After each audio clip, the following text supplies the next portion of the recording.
ನಮಸ್ಕಾರ. ಎಲ್ಲರಿಗೂ ಜ್ಞಾನ ಸರಸ್ವತಿ ಎಜುಕೇಷನ್ ಚಾನಲ್ಗೆ ಆದರ ಸುಸ್ವಾಗತ.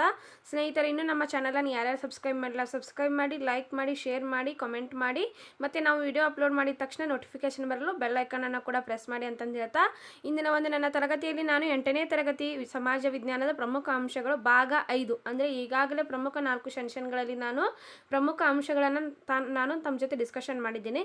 ಸೊ ಇದೊಂದು 5ನೇ ಭಾಗವಾಗಿದೆ. ಮತ್ತು ಇದು ಇನ್ನೊಂದು ವಿಶೇಷತೆ ಏನಂದರೆ, ಇದು ಇಂಪಾರ್ಟೆಂಟಾಗಿ ಶಿಲಾಗೋಳ ಲೆಸನ್ ಇದು. ಸೊ ಇಲ್ಲಿ ಶಿಲಾಗೋಳಕ್ಕೆ ಸಂಬಂಧಪಟ್ಟಂತೆ ಇದೊಂದು ಲೆಂತಿ ಲೆಸನ್ ಆದ ಕಾರಣ ಇದು ಪ್ರಮುಖವಾಗಿ ಒಂದು 40 ರಿಂದ 45 ನಿಮಿಷ ಕೂಡ ಆಗ್ಬೋದು ಈ ಒಂದು ಕ್ಲಾಸು.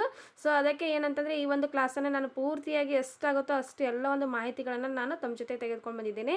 ಮತ್ತು ಲಾಸ್ಟ್ ಇಯರ್ ಎಕ್ಸಾಮ್ನಲ್ಲಿ ಮತ್ತು ಅದರ ಹಿಂದಿನ ವರ್ಷ ಒಂದು ಎಕ್ಸಾಮ್ನಲ್ಲಿ ಈ ಒಂದು ಡಯಾಗ್ರಾಮ್ಗಳನ್ನು ಕೂಡ ಕೇಳಿದ್ರು. ನದಿ ಒಂದು ಪಾತ್ರಕ್ಕೆ ಸಂಬಂಧಪಟ್ಟಂತೆ ಅನೇಕ ಒಂದು ವಿಷಯಗಳನ್ನು ನಾನು ಈ ಒಂದು ವಿಡಿಯೋದಲ್ಲಿ ಹಾಕಿದ್ದೇನೆ. ಸೊ ನೀವೇನು ಮಾಡಬೇಕಂದ್ರೆ ಈ ಒಂದು ವಿಡಿಯೋನ ನೀವು ಪೂರ್ತಿಯಾಗಿ ನೋಡಬೇಕು ಸ್ನೇಹಿತರೆ. ನೋಡೋಣ ಹಾಗಿದ್ರೆ. ನೋಡಿ, 8ನೇ ತರಗತಿ ಸಮಾಜ ವಿಜ್ಞಾನ ಭಾಗ 5 ಶಿಲಾಗೋಳ. ನೋಡಿ, ಪ್ರಮುಖವಾಗಿ ಶಿಲಾಗೋಳಕ್ಕೆ ಸಂಬಂಧಪಟ್ಟಂಥ ಒಂದು ಕ್ಲಾಸ್ ಇದು. It is a important class ಅಂತಂದು ಕೂಡ ಹೇಳ್ಬೋದು. ಭೂಮಿಯ ಅತ್ಯಂತ ಮೇಲ್ಭಾಗದ ಘನಪದರವೇ ಏನು ಅಂದರೆ ಶಿಲಾಗೋಳ. ನೋಡಿ, ಪ್ರಮುಖವಾಗಿ ಭೂಮಿಯ ಅತ್ಯಂತ ಮೇಲ್ಭಾಗದ ಘನಪದರವೇ ಏನು? ಶಿಲಾಗೋಳ. ವಿವಿಧ ಬಗೆಯ ಶಿಲೆ, ಖನಿಜ, ಮಣ್ಣು ಇತ್ಯಾದಿಗಳಿಂದ ಕೂಡಿರುವ ಗೋಳವೇ ಏನು? ಶಿಲಾಗೋಳ. ನೋಡಿ, ಪ್ರಮುಖವಾಗಿ ಶಿಲಾಗೋಳ ಅಂದರೆ ಏನಂತಂದು ಕೂಡ ಆಗ್ಬೋದು ಕ್ವಶನ್. ಅಥವಾ ವಿವಿಧ ಬಗೆಯ ಶಿಲೆ, ಖನಿಜ, ಮಣ್ಣು ಇತ್ಯಾದಿಗಳಿಂದ ಕೂಡಿರುವ ಗೋಳ ಯಾವುದು ಅಂತಂದು ಕೂಡ ಅಲ್ಲಿ ಏನಂದರೆ ಜಲಗೋಳ, ವಾಯುಗೋಳ, ಈ ರೀತಿ ಕ್ವಶನ್ಸ್ಗಳು ಕೂಡ ಬರ್ತಾವೆ, ಇದು ಆಪ್ಷನ್ಸ್ಗಳು ಬರ್ತಾವೆ. ಸೊ ಅಲ್ಲಿ ನಾವು ಶಿಲಾಗೋಳ ಅಂತಂದು ಆನ್ಸರನ್ನು ಆಯ್ಕೆ ಮಾಡಬೇಕಾಗುತ್ತೆ. ಇನ್ನು ನೋಡೋಣ ಮುಂದಿನದಾಗಿ. ಭೂಮಿಯ ಅಂತರಾಳದ ಬಗ್ಗೆ ಹೆಚ್ಚು ತಿಳಿಯಲು ಇರುವ ಪರೋಕ್ಷ ಮೂಲಗಳು ಯಾವುವು ಅಂತಂದು ನೋಡಿದಾಗ, ಇಲ್ಲಿ ನೋಡಿ ಸ್ನೇಹಿತರೆ, ಇದು ಪ್ರಮುಖವಾಗಿ ಭೂಮಿಯ ಅಂತರಾಳದ ಬಗ್ಗೆ ಹೆಚ್ಚು ತಿಳಿಯಲಿರುವ ಪರೋಕ್ಷ ಮೂಲಗಳಂದಾಗ ಏನಾಗ್ತವೆ? ಇಲ್ಲಿ ನೋಡಿ, ಭೂಕಂಪದ ಅಲೆಗಳು, ಜ್ವಾಲಾಮುಖಿ ವಸ್ತುಗಳು ಸ್ನೇಹಿತರೆ. ನೋಡಿ, ಇವೆಲ್ಲ ಪ್ರಮುಖವಾಗಿ ಏನಂತಂದರೆ, ಈ ಒಂದು ಶಿಲಾಗೋಳ ಲೆಸನ್ ಏನಿದೆ ಅಂದ್ರೆ ಒಂದು ಸ್ಟಾರ್ಟಿಂಗ್ ಸ್ವಲ್ಪ ಶಿಲೆಗಳ ಬಗ್ಗೆ ಹೇಳಿಕೊಂಡು ನಂತರ ಇದು ಪ್ರಮುಖವಾಗಿ ಭೂಕಂಪ ಮತ್ತು ಜ್ವಾಲಾಮುಖಿಗೆ ಸಂಬಂಧಪಟ್ಟಂಥ ಒಂದು ಲೆಸನ್ ಕೂಡ ಆಗಿದೆ ಸ್ನೇಹಿತರೆ. ಅಂದರೆ ಭೂಕಂಪಕ್ಕೆ ಸಂಬಂಧಪಟ್ಟಂತೆ ಲಾಸ್ಟ್ ಇಯರ್ ಕ್ವಶನ್ ಪೇಪರ್ನಲ್ಲಿ ಕೂಡ ಪ್ರಶ್ನೆಗಳು ಬಂದಿದ್ವು ಮತ್ತು ಜ್ವಾಲಾಮುಖಿಗೆ ಸಂಬಂಧಪಟ್ಟಂಥ ಪ್ರಶ್ನೆಗಳು ಕೂಡ ಬಂದಿದ್ವು. ಸೊ ಎಲ್ಲ ಒಂದು ಅಂಶಗಳನ್ನು ಒಳಗೊಂಡಂಥ ಲೆಸನ್ ಇದಾಗಿದೆ ಅಂತಂದಿಲ್ಲಿ ಹೇಳ್ಬೋದು ಸ್ನೇಹಿತರೆ. ಇನ್ನು ನೋಡೋಣ ಮುಂದಿನದಾಗಿ. ಭೂಮಿಯ ಅಂತರಾಳದ 3 ಪದರಗಳು ಪ್ರಮುಖವಾಗಿ ನೋಡಿ ಯಾವುದು ಅಂತಂದಾಗ, ಇಲ್ಲಿ ನೋಡಿ, ಭೂಚಿಪ್ಪು, ಮ್ಯಾಂಟಲ್ ಮತ್ತು ಏನಂದರೆ ಕೇಂದ್ರಗೋಳ. ಇದು ಭೂಕವಚ ಅಂತಂದು ಕೂಡ ಕರೀತಾರೆ. ನೋಡಿ, ಪ್ರಮುಖವಾಗಿ ಭೂಚಿಪ್ಪು, ಮ್ಯಾಂಟಲ್ ಮತ್ತು ಕೇಂದ್ರಗೋಳ ಇವೆಲ್ಲ ಪ್ರಮುಖವಾಗಿ ಏನಂದರೆ ಭೂಮಿಯ ಅಂತರಾಳದ 3 ಪ್ರಮುಖ ಪದರಗಳು ಅಂತಂದು ಹೇಳ್ತಾರೆ ಸ್ನೇಹಿತರೆ. ನೋಡಿ, ಭೂಮಿಯ ಅಂತರಾಳದ 3 ಪದರಗಳು ಯಾವಂದರೆ ಭೂಚಿಪ್ಪು, ಮ್ಯಾಂಟಲ್ ಮತ್ತು ಕೇಂದ್ರಗೋಳ, ಅಥವಾ ಇದನ್ನು ಭೂಕವಚ ಅಂತಂದು ಕೂಡ ಇದನ್ನು ಕರೀತಾರೆ ಸ್ನೇಹಿತರೆ. ಇವಾಗ ನೋಡೋಣ, ಮೊದಲನೇದಾಗಿ ನಾವು ಭೂಚಿಪ್ಪಿನ ಬಗ್ಗೆ ಕೆಲವೊಂದಿಷ್ಟು ಅಧ್ಯಯನ ಮಾಡೋಣ. ಭೂಮಿಯ ಅತ್ಯಂತ ಮೇಲ್ಭಾಗದ ಪದರವೇ ಏನು? ಭೂಚಿಪ್ಪು. ನೋಡಿ, ಪ್ರಮುಖವಾಗಿ ಭೂಮಿಯ ಅತ್ಯಂತದ ಮೇಲ್ಭಾಗದ ಪದರ ಏನು ಅಂದರೆ ಭೂಚಿಪ್ಪು ಆಗಿದೆ. ಭೂಚಿಪ್ಪು ಹೆಚ್ಚಾಗಿ ಏನನ್ನು ಒಳಗೊಂಡಿರ್ತೈತೆ ಅಂದರೆ ಸಿಲಿಕಾ ಮತ್ತು ಅಲ್ಯೂಮಿನಿಯಂ ಮತ್ತು ಮ್ಯಾಗ್ನೀಷಿಯಮನ್ನು ಇದು ಪ್ರಮುಖವಾಗಿ ಒಳಗೊಂಡಿರ್ತೈತಿ. ಸೊ ಅದಕ್ಕೆ ಇದನ್ನು ಏನಂತ ಕರೀತಾರೆ ಅಂದರೆ ಶಿಲಾಗೋಳ ಅಂತ ಕರೀತಾರೆ. ನೋಡಿ, ಪ್ರಮುಖವಾಗಿ ಭೂಚಿಪ್ಪು ಹೆಚ್ಚಾಗಿ ಸಿಲಿಕಾ, ಅಲ್ಯೂಮಿನಿಯಂ ಮತ್ತು ಮ್ಯಾಗ್ನೀಷಿಯಂನಿಂದ ಕೂಡಿರುವುದರಿಂದ ಇದನ್ನು ಶಿಲಾಗೋಳ ಅಂತಂದು ಕರೀತಾರೆ. ಇನ್ನು ನೋಡೋಣ ಮುಂದಿನದಾಗಿ. ಭೂಚಿಪ್ಪು ಪದರದ ಮೇಲ್ಭಾಗವು ಹೆಚ್ಚು ಹಗುರವಾದ ವಸ್ತುಗಳಿಂದ ಕೂಡಿದೆ, ಆದ್ದರಿಂದ ಇದನ್ನೇನಂತ ಕರೀತಾರೆ ಅಂದರೆ ಶಿಯಾಲ್ ಅಂತಂದು ಕೂಡ ಕರೀತಾರೆ. ನೋಡಿ, ಶಿಯಾಲ್ ಅಂತಂದ್ರೂ ಕೂಡ ಭೂಚಿಪ್ಪು, ಶಿಲಾಗೋಳ ಅಂತಂದ್ರೂ ಕೂಡ ಭೂಚಿಪ್ಪು. ಇಲ್ಲಿ ಭೂಚಿಪ್ಪು ಏನಂದರೆ ಒಂದು ಶಿಲಾಗೋಳದ ಪ್ರಮುಖವಾಗಿ ಮೇಲ್ಭಾಗದ, ಭೂಮಿಯ ಅತ್ಯಂತ ಮೇಲ್ಭಾಗದ ಒಂದು ಪದರ ಅಂತಂದು ಕೂಡ ಇದನ್ನು ಹೇಳ್ಬೋದು ಸ್ನೇಹಿತರೆ. ನೋಡಿ, ಪ್ರಮುಖವಾಗಿ ಭೂಚಿಪ್ಪು ಪದರದ ಮೇಲ್ಭಾಗವು ಹೆಚ್ಚು ಹಗುರವಾದ ವಸ್ತುಗಳಿಂದ ಕೂಡಿದ್ದರಿಂದ ಇದನ್ನು ಏನಂತ ಕರೀತಾರೆ ಅಂದರೆ ಶಿಯಾಲ್ ಅಂತಂದು ಕರೀತಾರೆ ಸ್ನೇಹಿತರೆ. ಮತ್ತು ಸಿಲಿಕಾ ಮತ್ತು ಅಲ್ಯೂಮಿನಿಯಂಗಳ ಒಂದು ಪ್ರಮಾಣ ಏನಿದೆ ಅಂದರೆ ಇಲ್ಲಿ ಹೆಚ್ಚಾಗಿ ಕಂಡುಬರುತ್ತೆ. ನೋಡಿ, ಪ್ರಮುಖವಾಗಿ ಭೂಚಿಪ್ಪಿನಲ್ಲಿ ಸಿಲಿಕಾ ಮತ್ತು ಅಲ್ಯೂಮಿನಿಯಂಗಳ ಪ್ರಮಾಣ ಹೆಚ್ಚಾಗಿ ಕಂಡುಬರ್ತೈತೆ ಮತ್ತು ಮ್ಯಾಗ್ನೀಷಿಯಂ ಕೂಡ ಇದರ ಜೊತೆ ಇರ್ತೈತಿ ಅಂತಂದಿಲ್ಲಿ ಹೇಳ್ಬೋದು ಸ್ನೇಹಿತರೆ. ಇವಾಗ ನೋಡೋಣ ಮುಂದಿನದಾಗಿ. ಶಿಯಾಲನ್ನು ಭೂಖಂಡಗಳ ಮೇಲ್ಪದರ ಎಂದು ಕೂಡ ಕರೀತಾರೆ. ನೋಡಿ, ಪ್ರಮುಖವಾಗಿ ಶಿಯಾಲನ್ನು ಭೂಮಿಯ ಒಂದು ಖಂಡಗಳ ಮೇಲ್ಪದರ ಅಂತಂದು ಕೂಡ ಇದನ್ನು ಕರೀತಾರೆ ಸ್ನೇಹಿತರೆ. ಇನ್ನು ನೋಡೋಣ ಮುಂದಿನದಾಗಿ. ಭೂಚಿಪ್ಪಿನ ಕೆಳಭಾಗವು ಸಿಲಿಕಾ ಮತ್ತು ಮ್ಯಾಗ್ನೀಷಿಯಂಗಳಿಂದ ಕೂಡಿದ್ದು ಹೆಚ್ಚು ಸಾಂದ್ರತೆಯುತವಾಗಿದೆ. ಇದನ್ನು ಸೈಮಾ ಎಂದು ಕೂಡ ಕರೆಯುತ್ತಾರೆ. ಇದನ್ನು ಕೆಲವೊಮ್ಮೆ ಸಾಗರೀಯ ಮೇಲ್ಪದರ ಎಂತಲೂ ಕೂಡ ಕರೆಯುತ್ತಾರೆ. ನೋಡಿ, ಸೈಮಾ ಅಂದರೆ ಏನು ಅಂತಂದು ಕೂಡ ಪ್ರಶ್ನೆ ಆಗ್ಬೋದು. ಸೊ ಇಲ್ಲಿ ಭೂಚಿಪ್ಪಿನ ಕೆಳಭಾಗವು ಸಿಲಿಕಾ ಮತ್ತು ಮ್ಯಾಗ್ನೀಷಿಯಂ ಮತ್ತು ಅಲ್ಯೂಮಿನಿಯಂ 3 ಇರ್ತವೆ. ಆದರೆ ಇಲ್ಲಿ ಸಿಲಿಕಾ ಮತ್ತು ಮ್ಯಾಗ್ನೀಷಿಯಂನಿಂದ ಕೆಳಭಾಗ ಕೂಡಿರುವ ಮತ್ತು ಹೆಚ್ಚು ಸಾಂದ್ರತೆ ಇರುವುದರಿಂದ ಇದನ್ನು ಏನಂತ ಕರೀತಾರೆ ಅಂದರೆ ಸೈಮಾ ಅಂತ ಕರೀತಾರೆ. ಸೈಮಾ, SI ಅಂದರೆ ಸಿಲಿಕಾ, ME ಅಂದರೆ ಮ್ಯಾಗ್ನೀಷಿಯಂ. ಸೈಮಾ ಈ ರೀತಿಯಾಗಿ ನಾವು ಅಂಡರ್ಸ್ಟ್ಯಾಂಡ್ ಮಾಡ್ಕೋಬೇಕು. ಇದು ಶಾರ್ಟ್ ಫಾರ್ಮ್ ಆಗಿ ಸಿಲಿಕಾ ಮತ್ತು ಮ್ಯಾಗ್ನೀಷಿಯಮ್ SI ಅಂದರೆ ಸಿಲಿಕಾನ್ ಮತ್ತು MA ಅಂದರೆ ಮ್ಯಾಗ್ನೀಷಿಯಮ್. ಸೊ ಸೈಮಾ ಅಂತಂದು ಆಗ್ತೈತಿ. ಮತ್ತು ಇದನ್ನು ಕೆಲವೊಮ್ಮೆ ಏನಂತ ಕರೀತಾರೆ ಅಂದರೆ ಸಾಗರಿಯ ಮೇಲ್ಪದರ ಅಂತ ಕೂಡ ಕರೀತಾರ ಅಂತಂದಿಲ್ಲಿ ಹೇಳ್ಬೋದು ಸ್ನೇಹಿತರೆ. ಇನ್ನು ನೋಡೋಣ ನೆಕ್ಸ್ಟ್ ಯಾವುದು ಮ್ಯಾಂಟಲ್ ಬಗ್ಗೆ. ಭೂಮಿಯ ಅಂತರಾಳದ ಎರಡನೇ ಹಾಗೂ ಮಧ್ಯಭಾಗದ ಪದರವೇ ಯಾವುದು ಅಂದರೆ ಮ್ಯಾಂಟಲ್. ನೋಡಿ ಪ್ರಮುಖವಾಗಿ ಭೂಮಿಯ ಅಂತರಾಳದ ಎರಡನೇ ಹಾಗೂ ಮಧ್ಯಭಾಗದ ಪದರವೇ ಮ್ಯಾಂಟಲ್ ಆಗಿದೆ. ಮುಂದಿನದಾಗಿ ನೋಡೋಣ, ಮ್ಯಾಂಟಲ್ನ ಮೇಲ್ಪದರದಲ್ಲಿರುವಂಥ ವಸ್ತುಗಳು ಭಾಗಶಃ ದ್ರವ ಮತ್ತು ಘನ. ನೋಡಿ ಇದು ಇಂಪಾರ್ಟೆಂಟ್ ಆಗುತ್ತೆ. ಮ್ಯಾಂಟಲ್ನ ಮೇಲ್ಪದರದಲ್ಲಿನ ವಸ್ತುಗಳು ಭಾಗಶಃ ದ್ರವ ಮತ್ತು ಘನ ಸ್ಥಿತಿಯಲ್ಲಿರುವುದರಿಂದ ಇದನ್ನು ಏನಂತ ಕರೀತಾರೆ, ಶಿಲಾಪಾಕ ಅಥವಾ ಮ್ಯಾಗ್ಮಾ. ನೋಡಿ ಪ್ರಮುಖವಾಗಿ ಏನಂತಂದರೆ ಮ್ಯಾಂಟಲ್ನ ಮೇಲ್ಪದರದಲ್ಲಿ ದ್ರವ ಮತ್ತು ಘನ ವಸ್ತುಗಳು ಘನ ಸ್ಥಿತಿಯಲ್ಲಿ ಕಂಡು ಬರುವುದರಿಂದ ಇದನ್ನು ಏನಂತ ಕರೀತಾರೆ ಅಂದರೆ ಶಿಲಾಪಾಕ ಅಥವಾ ಮ್ಯಾಗ್ಮಾ ಅಂತಂದು ಕೂಡ ಇದನ್ನು ಕರೀತಾರೆ ಸ್ನೇಹಿತರೆ. ಇನ್ನು ನೋಡೋಣ ಮುಂದಿನದಾಗಿ, ಮ್ಯಾಂಟಲ್ ಒಳಗೊಂಡಿರುವ ಪ್ರಮುಖ ಅಂಶಗಳು ಯಾವಂದರೆ ಮ್ಯಾಗ್ನೀಷಿಯಂ ಮತ್ತು ಕಬ್ಬಿಣ. ನೋಡಿ ಪ್ರಮುಖವಾಗಿ ಭೂಚಿಪ್ಪಿನಲ್ಲಿ ಪ್ರಮುಖವಾಗಿ ಮ್ಯಾಗ್ನೀಷಿಯಂ, ಕಬ್ಬಿಣ ಮತ್ತು ಅಲ್ಯೂಮಿನಿಯಂ, ಸಿಲಿಕಾನ್ ಕಂಡುಬರುತ್ತೆ. ನೋಡಿ ಭೂಚಿಪ್ಪಿನಲ್ಲಿ ಮ್ಯಾಗ್ನೀಷಿಯಂ, ಅಲ್ಯೂಮಿನಿಯಂ ಮತ್ತು ಸಿಲಿಕಾಗಳು ಕಂಡುಬಂದರೆ ಮ್ಯಾಂಟಲ್ನಲ್ಲಿ ಪ್ರಮುಖವಾಗಿ ಮ್ಯಾಗ್ನೀಷಿಯಂ ಮತ್ತು ಕಬ್ಬಿಣ ಕಂಡುಬರುತ್ತೆ ಸ್ನೇಹಿತರೆ. ಮ್ಯಾಂಟಲ್ನ ಪ್ರಮುಖ ಎರಡು ಭಾಗಗಳು ಮ್ಯಾಂಟಲ್ನ ಮೇಲ್ಪದರ ಅಥವಾ ಎಸ್ಟಿನೋಸ್ಪಿಯರ್ ಅಂತಂದು ಕೂಡ ಕರೀತಾರೆ. ಇದು ಪ್ರಮುಖವಾಗಿ ದ್ರವ ರೂಪದಲ್ಲಿ ಕಂಡುಬರುತ್ತೆ. ಮತ್ತು ಮ್ಯಾಂಟಲ್ನ ಕೆಳಪದರ ಏನು ಅಂತಂದಾಗ ಯಾವುದು ಇದು ಮೆಸಾಸ್ಪಿಯರ್ ಅಂತಂದು ಕೂಡ ಅಥವಾ ಘನ ರೂಪದಲ್ಲಿ ಇದು ಕಂಡುಬರುತ್ತೆ ಸ್ನೇಹಿತರೆ. ಇನ್ನು ನೋಡೋಣ, ಭೂಚಿಪ್ಪು ಮತ್ತು ಮ್ಯಾಂಟಲ್ನ ಸಂಧಿಸುವ ಸೀಮಾ ವಲಯವನ್ನು ಏನಂತ ಕರೀತಾರ ಅಂದರೆ ಮೊಹರೋವಿಕ್. ನೋಡಿ ಪ್ರಮುಖವಾಗಿ ಭೂಚಿಪ್ಪು, ಇದು ಪಾಯಿಂಟನ್ನು ನೆನ್ಪಿಟ್ಕೋಬೇಕು, ಭೂಚಿಪ್ಪು ಮತ್ತು ಮ್ಯಾಂಟಲ್ಸ್ಗಳು ಸಂಧಿಸುವ ಸೀಮಾ ವಲಯವೇ ಏನಂದರೆ ಮೆಹರೋವಿಕ್ ಅಥವಾ ಮೋಹೋ ವಲಯ ಅಂತಂದು ಕೂಡ ಕರೀತಾರೆ. ಮೋಹೋ ವಲಯ ಎಂದರೆ ಅಂತ ಕ್ವಶನ್ ಆಗ್ಬೋದು. ಸೊ ಅಲ್ಲಿ ಆಪ್ಷನ್ ಏನಿರುತ್ತೆ, ಭೂಚಿಪ್ಪು ಮತ್ತು ಮ್ಯಾಂಟಲ್ನ ಸಂಧಿಸುವ ಸೀಮಾ ವಲಯ ಅಂತಂದು ಈ ರೀತಿ ಒಂದು ಆಪ್ಷನ್ಗಳು ಬರುತ್ತೆ. ಸೊ ಅಲ್ಲಿ ಏನಂತಂದರೆ ಭೂಚಿಪ್ಪು ಮತ್ತು ಮ್ಯಾಂಟಲ್ನ ಸಂಧಿಸುವ ಸೀಮಾ ವಲಯವೇ ಏನಂದರೆ ಮೊಹರೋವಿಕ್ ಅಥವಾ ಮೊಹರೋಸಿಕ್ ಅಥವಾ ಮೊಹೋ ಅಂತಂದು ಕೂಡ ಇದನ್ನು ಕರೀತಾರೆ ಸ್ನೇಹಿತರೆ. ಇನ್ನು ನೋಡೋಣ ಮುಂದಿನದಾಗಿ, ಮ್ಯಾಂಟಲ್ ಮತ್ತು ಕೇಂದ್ರ ಗೋಳವನ್ನು ಬೇರ್ಪಡಿಸುವ ಗಡಿಯನ್ನು ಗುಟೆನ್ಬರ್ಗ್ ಸೀಮಾ ವಲಯ ಎನ್ನುತ್ತಾರೆ. ನೋಡಿ ಪ್ರಮುಖವಾಗಿ ಇದು ಕೂಡ ಇಂಪಾರ್ಟೆಂಟ್ ಆಗುತ್ತೆ. ಮ್ಯಾಂಟಲ್ ಮತ್ತು ಕೇಂದ್ರ ಗೋಳವನ್ನು ಬೇರ್ಪಡಿಸುವ ಗಡಿಯನ್ನು ಏನಂತ ಕರೀತಾರೆ ಅಂದರೆ ಗುಟೆನ್ಬರ್ಗ್ ಸೀಮಾ ವಲಯ ಅಂತಂದು ಕರೀತಾರೆ. ಭೂಮಿಯ ಅತ್ಯಂತ ಕೆಳಭಾಗವೇ ಏನು, ಕೇಂದ್ರ ಗೋಳ. ಇದು ನೋಡಿ ಪ್ರಮುಖವಾಗಿ ಕೇಂದ್ರ ಗೋಳದ ಬಗ್ಗೆ ಅಭ್ಯಾಸ ಮಾಡೋಣ. ಭೂಮಿಯ ಅತ್ಯಂತದ ಒಳಭಾಗವೇ ಕೇಂದ್ರ ಗೋಳ ಅಥವಾ ಇದನ್ನು ಭೂತಿರುಳು ಅಂತಂದು ಕೂಡ ಕರೀತಾರೆ ಸ್ನೇಹಿತರೆ. ಕೇಂದ್ರ ಗೋಳವು ಭೂಮಿಯ ಮೇಲ್ಮೈನಿಂದ 6371 ಕಿಲೋಮೀಟರ್ ಆಳದವರೆಗೂ ಕೂಡ ಇದನ್ನಾಗಿದೆ ವಿಸ್ತರಿಸಿದೆ. ಮತ್ತು ಕೇಂದ್ರ ಗೋಳವು ಪ್ರಧಾನವಾಗಿ ನಿಕ್ಕಲ್ ಮತ್ತು ಕಬ್ಬಿಣ. ನೋಡಿ ಪ್ರಮುಖವಾಗಿ ಈ ಒಂದು ಎಲ್ಲ ಮೂಲ ವಸ್ತುಗಳು ನೆನ್ಪಿಟ್ಕೋಬೇಕು. ಯಾಕಂತಂದರೆ ಇಲ್ಲಿ ಭೂಚಿಪ್ಪು ಆಗಿರ್ಬೋದು ಮತ್ತು ಇವದೊಂದು ಆಗಿರ್ಬೋದು ಮತ್ತು ಈ ಕೇಂದ್ರ ಗೋಳವು ಕೂಡ ಇವೆಲ್ಲ ಯಾವ ಒಂದು ಅಂಶಗಳನ್ನು ಒಳಗೊಂಡವು ಅಂತಂದು ಕೂಡ ಇಲ್ಲ ಇಂಪಾರ್ಟೆಂಟ್ ಆಗುತ್ತೆ. ಕೇಂದ್ರ ಗೋಳವು ಪ್ರಧಾನವಾಗಿ ನಿಕ್ಕಲ್ ಮತ್ತು ಕಬ್ಬಿಣವನ್ನು ಒಳಗೊಂಡಿವೆ ವಸ್ತುಗಳಿಂದ ಕೂಡಿದೆ. ಮತ್ತು ಆದ್ದರಿಂದ ಇದನ್ನು ಕೇಂದ್ರ ವಲಯವನ್ನು ಸಾಂಕೇತಿಕವಾಗಿ ಏನಂತ ಕರೀತಾರೆ ಅಂದರೆ ನಿಫೆ ಅಂತ ಕರೀತಾರೆ ಸ್ನೇಹಿತರೆ. ನೋಡಿ ಪ್ರಮುಖವಾಗಿ ನಿಕ್ಕಲ್ ಮತ್ತು ಫ್ಯಾರಮೈಟ್ ಅಂತ ಕಬ್ಬಿಣ ಅಂತಂದು ಹೇಳ್ತೇವಲ್ಲ. ಸೊ ನಿಕ್ಕಲ್ ಮತ್ತು ಇದು ಮತ್ತು ಕಬ್ಬಿಣವನ್ನು ಕೂಡೋದ್ರಿಂದ ಇದನ್ನು ನಿಫೆ ಅಂತ ಕೂಡ ಕರೀತಾರೆ ಸ್ನೇಹಿತರೆ. ನೋಡಿ ಭೂಚಿಪ್ಪಿನಲ್ಲಿ ಪ್ರಮುಖವಾಗಿ ಕಂಡುಬರುವಂತಹ ಒಂದು ಏನಂತಂದರೆ ಮೂಲ ವಸ್ತುಗಳು ಅಂತಂದಾಗ ಅಲ್ಲಿ ಮ್ಯಾಗ್ನೀಷಿಯಂ, ಅಲ್ಯೂಮಿನಿಯಂ ಮತ್ತು ಸಿಲಿಕಾನ್ ಆಗುತ್ತೆ. ಮತ್ತು ಮ್ಯಾಂಟಲ್ನಲ್ಲಿ ಕಂಡುಬರುವ ಯಾವಂತಂದರೆ ಮ್ಯಾಗ್ನೀಷಿಯಂ ಇದೆ ಮತ್ತು ಯಾವುದಿದೆ, ಕಬ್ಬಿಣ ಇದೆ. ಮತ್ತು ಇಲ್ಲಿ ನೋಡಿ ಕೇಂದ್ರ ಗೋಳದಲ್ಲಿ ಕಂಡುಬರುತ್ತೆ ಯಾವುದಂದರೆ ನಿಕ್ಕಲ್ ಮತ್ತು ಕಬ್ಬಿಣ. ಈ ಎಲ್ಲ ಮೂಲ ವಸ್ತುಗಳು ಯಾವ್ಯಾವ ಒಂದು ವಲಯದಲ್ಲಿ ಕಂಡು ಬರ್ತಾವೆ ಅನ್ನೋದನ್ನ ಇಂಪಾರ್ಟೆಂಟಾಗಿ ನೀವು ನೆನ್ಪಿಟ್ಕೋಬೇಕಾಗುತ್ತೆ ಸ್ನೇಹಿತರೆ. ಇನ್ನು ನೋಡೋಣ ಮುಂದಿನದಾಗಿ, ಕೇಂದ್ರ ವಲಯದ 2 ಉಪವಲಯಗಳು ಇವೆ. ಇದರಲ್ಲಿ ಏನು ಅಂತ ನೋಡಿದಾಗ ಒಂದು ಹೊರ ಕೇಂದ್ರ ಗೋಳ, ಇದು ದ್ರವರೂಪದ ಸ್ಥಿತಿಯಲ್ಲಿ ಇರುತ್ತೆ. ನೋಡಿ ಪ್ರಮುಖವಾಗಿ ಕೇಂದ್ರ ಗೋಳಕ್ಕೆ ಸಂಬಂಧಪಟ್ಟಂತೆ ಏನಂದರೆ 2 ವಲಯಗಳು ಉಪವಲಯಗಳಿವೆ. ಅದರಲ್ಲಿ ಪ್ರಮುಖವಾಗಿ ಯಾವುದು ಅಂತಂದಾಗ ಹೊರ ಕೇಂದ್ರ ಗೋಳ ಅಂತಂದು ಕರೀತಾರೆ. ಇದು ದ್ರವರೂಪದ ಸ್ಥಿತಿಯಲ್ಲಿ ಇರುತ್ತೆ, ಅರೆ ದ್ರವರೂಪ ಸ್ಥಿತಿಯಲ್ಲಿ ಇರುತ್ತೆ. ಮತ್ತು ಒಳ ಕೇಂದ್ರ ಗೋಳ ಇದು ಘನರೂಪದ ಸ್ಥಿತಿಯಲ್ಲಿ ಇರುತ್ತೆ ಅಂತಂದು ಹೇಳ್ಬೋದು ಸ್ನೇಹಿತರೆ. ನೋಡಿ ಸ್ನೇಹಿತರೆ, ಇಷ್ಟಕ್ಕೆ ಏನಂದರೆ ಈ ಒಂದು ಭೂಮಿ ಅಂತರಾಳದ ರಚನೆ ಮತ್ತು ಸಂಯೋಜನೆಗೆ ಸಂಬಂಧಪಟ್ಟಂತೆ ಈ 3 ಏನಂದರೆ ಭೂಚಿಪ್ಪು, ಮ್ಯಾಂಟಲ್ ಮತ್ತು ಕೇಂದ್ರ ಗೋಳ ಇವೆಲ್ಲವುಗಳ ಒಂದು ಅಂಶ ಇದಾಗಿದೆ. ಇನ್ನು ಮುಂದಿನದಾಗಿ ನಮಗೆ ಶಿಲೆಗಳ ಬಗ್ಗೆ ನಾವು ಅಭ್ಯಾಸ ಮಾಡೋಣ ಸ್ನೇಹಿತರೆ. ನೋಡಿ ಪ್ರಮುಖವಾಗಿ ಈ ಒಂದು ಶಿಲಾಗೋಳಕ್ಕೆ ಸಂಬಂಧಪಟ್ಟಂತೆ ಇಲ್ಲಿ ಮತ್ತೇನಂದರೆ ಸಿಲೆಬಸ್ ಇಲ್ಲಿ ಏನಾಗಿದೆ ಚಾಪ್ಟರ್ ವೈಸ್ ಸ್ವಲ್ಪ ಇಲ್ಲಿ ಇದು ಮಾಡಿದ್ದಾರೆ. ಇಲ್ಲಿ ನೆಕ್ಸ್ಟ್ ಯಾವುದಂತ ನೋಡಿದಾಗ ಶಿಲೆಗಳ ಬಗ್ಗೆ ನಾವು ಇವಾಗ ನೋಡೋಣ ಸ್ನೇಹಿತರೆ. ಶಿಲೆಗಳು ಇವಾಗ ರಾಕ್ಸ್ ಬಗ್ಗೆ ಅಧ್ಯಯನ ಮಾಡೋಣ. ಶಿಲೆಗಳು ವಿವಿಧ ಬಗೆಯ ಖನಿಜಗಳ ಸಂಯುಕ್ತ ವಸ್ತುಗಳಾಗಿವೆ. ನೋಡಿ ಪ್ರಮುಖವಾಗಿ ವಿವಿಧ ಬಗೆಯ ಖನಿಜ ವಸ್ತುಗಳು ಯಾವಂದರೆ ಶಿಲೆಗಳನ್ನು ಖನಿಜಗಳ ಮಿಶ್ರಣವೆಂದು ಕೂಡ ಕರೆಯುತ್ತಾರೆ. ನೋಡಿ ಪ್ರಮುಖವಾಗಿ ಶಿಲೆಗಳನ್ನು ಖನಿಜಗಳ ಮಿಶ್ರಣ ಅಂತಂದು ಕೂಡ ಇವುಗಳನ್ನು ಕರೀತಾರೆ ಸ್ನೇಹಿತರೆ. ಇನ್ನು ನೋಡೋಣ ಮುಂದಿನದಾಗಿ, ಶಿಲೆಗಳು ವಿವಿಧ ನೈಸರ್ಗಿಕ ಪ್ರಕ್ರಿಯೆಗಳಿಂದ ನಿರ್ಮಿತವಾಗುವುದರಿಂದ ಇವುಗಳನ್ನು 3 ವಿಧಗಳಾಗಿ ವಿಂಗಡಿಸಲಾಗಿದೆ. ಅವು ಯಾವುವು ಅಂತ ನೋಡಿದಾಗ ಅಗ್ನಿಶಿಲೆಗಳು, ರೂಪಾಂತರ ಶಿಲೆಗಳು ನೋಡಿ ಪ್ರಮುಖವಾಗಿ ಅಗ್ನಿಶಿಲೆಗಳು, ರೂಪಾಂತರ ಶಿಲೆಗಳು, ಕಣಶಿಲೆಗಳು. ಪ್ರಮುಖವಾಗಿ ನೋಡಿ ಶಿಲೆಗಳಲ್ಲಿರುವಂಥ ವಿಧಗಳು ಅಗ್ನಿಶಿಲೆಗಳು, ಕಣಶಿಲೆಗಳು, ರೂಪಾಂತರ ಶಿಲೆಗಳು. ಇಂಪಾರ್ಟೆಂಟ್ ಆಗುತ್ತೆ ಸ್ನೇಹಿತರೆ, ನೆನ್ಪಿಟ್ಕೋಬೇಕು. ನೋಡಿ ಪ್ರಮುಖವಾಗಿ ಯಾವಂದರೆ ಅಗ್ನಿಶಿಲೆಗಳು, ಕಣಶಿಲೆಗಳು ಮತ್ತು ರೂಪಾಂತರ ಶಿಲೆಗಳು ಇಲ್ಲಿ ಪ್ರಮುಖವಾಗಿ ಬರುತ್ತೆ. ಇನ್ನು ನೋಡೋಣ ಮುಂದಿನದಾಗಿ ಅಗ್ನಿಶಿಲೆಗಳಲ್ಲಿ ಮತ್ತೆ ಏನಂತಂದರೆ ವಿಧಗಳು ಬರ್ತಾವೆ ಸ್ನೇಹಿತರೆ.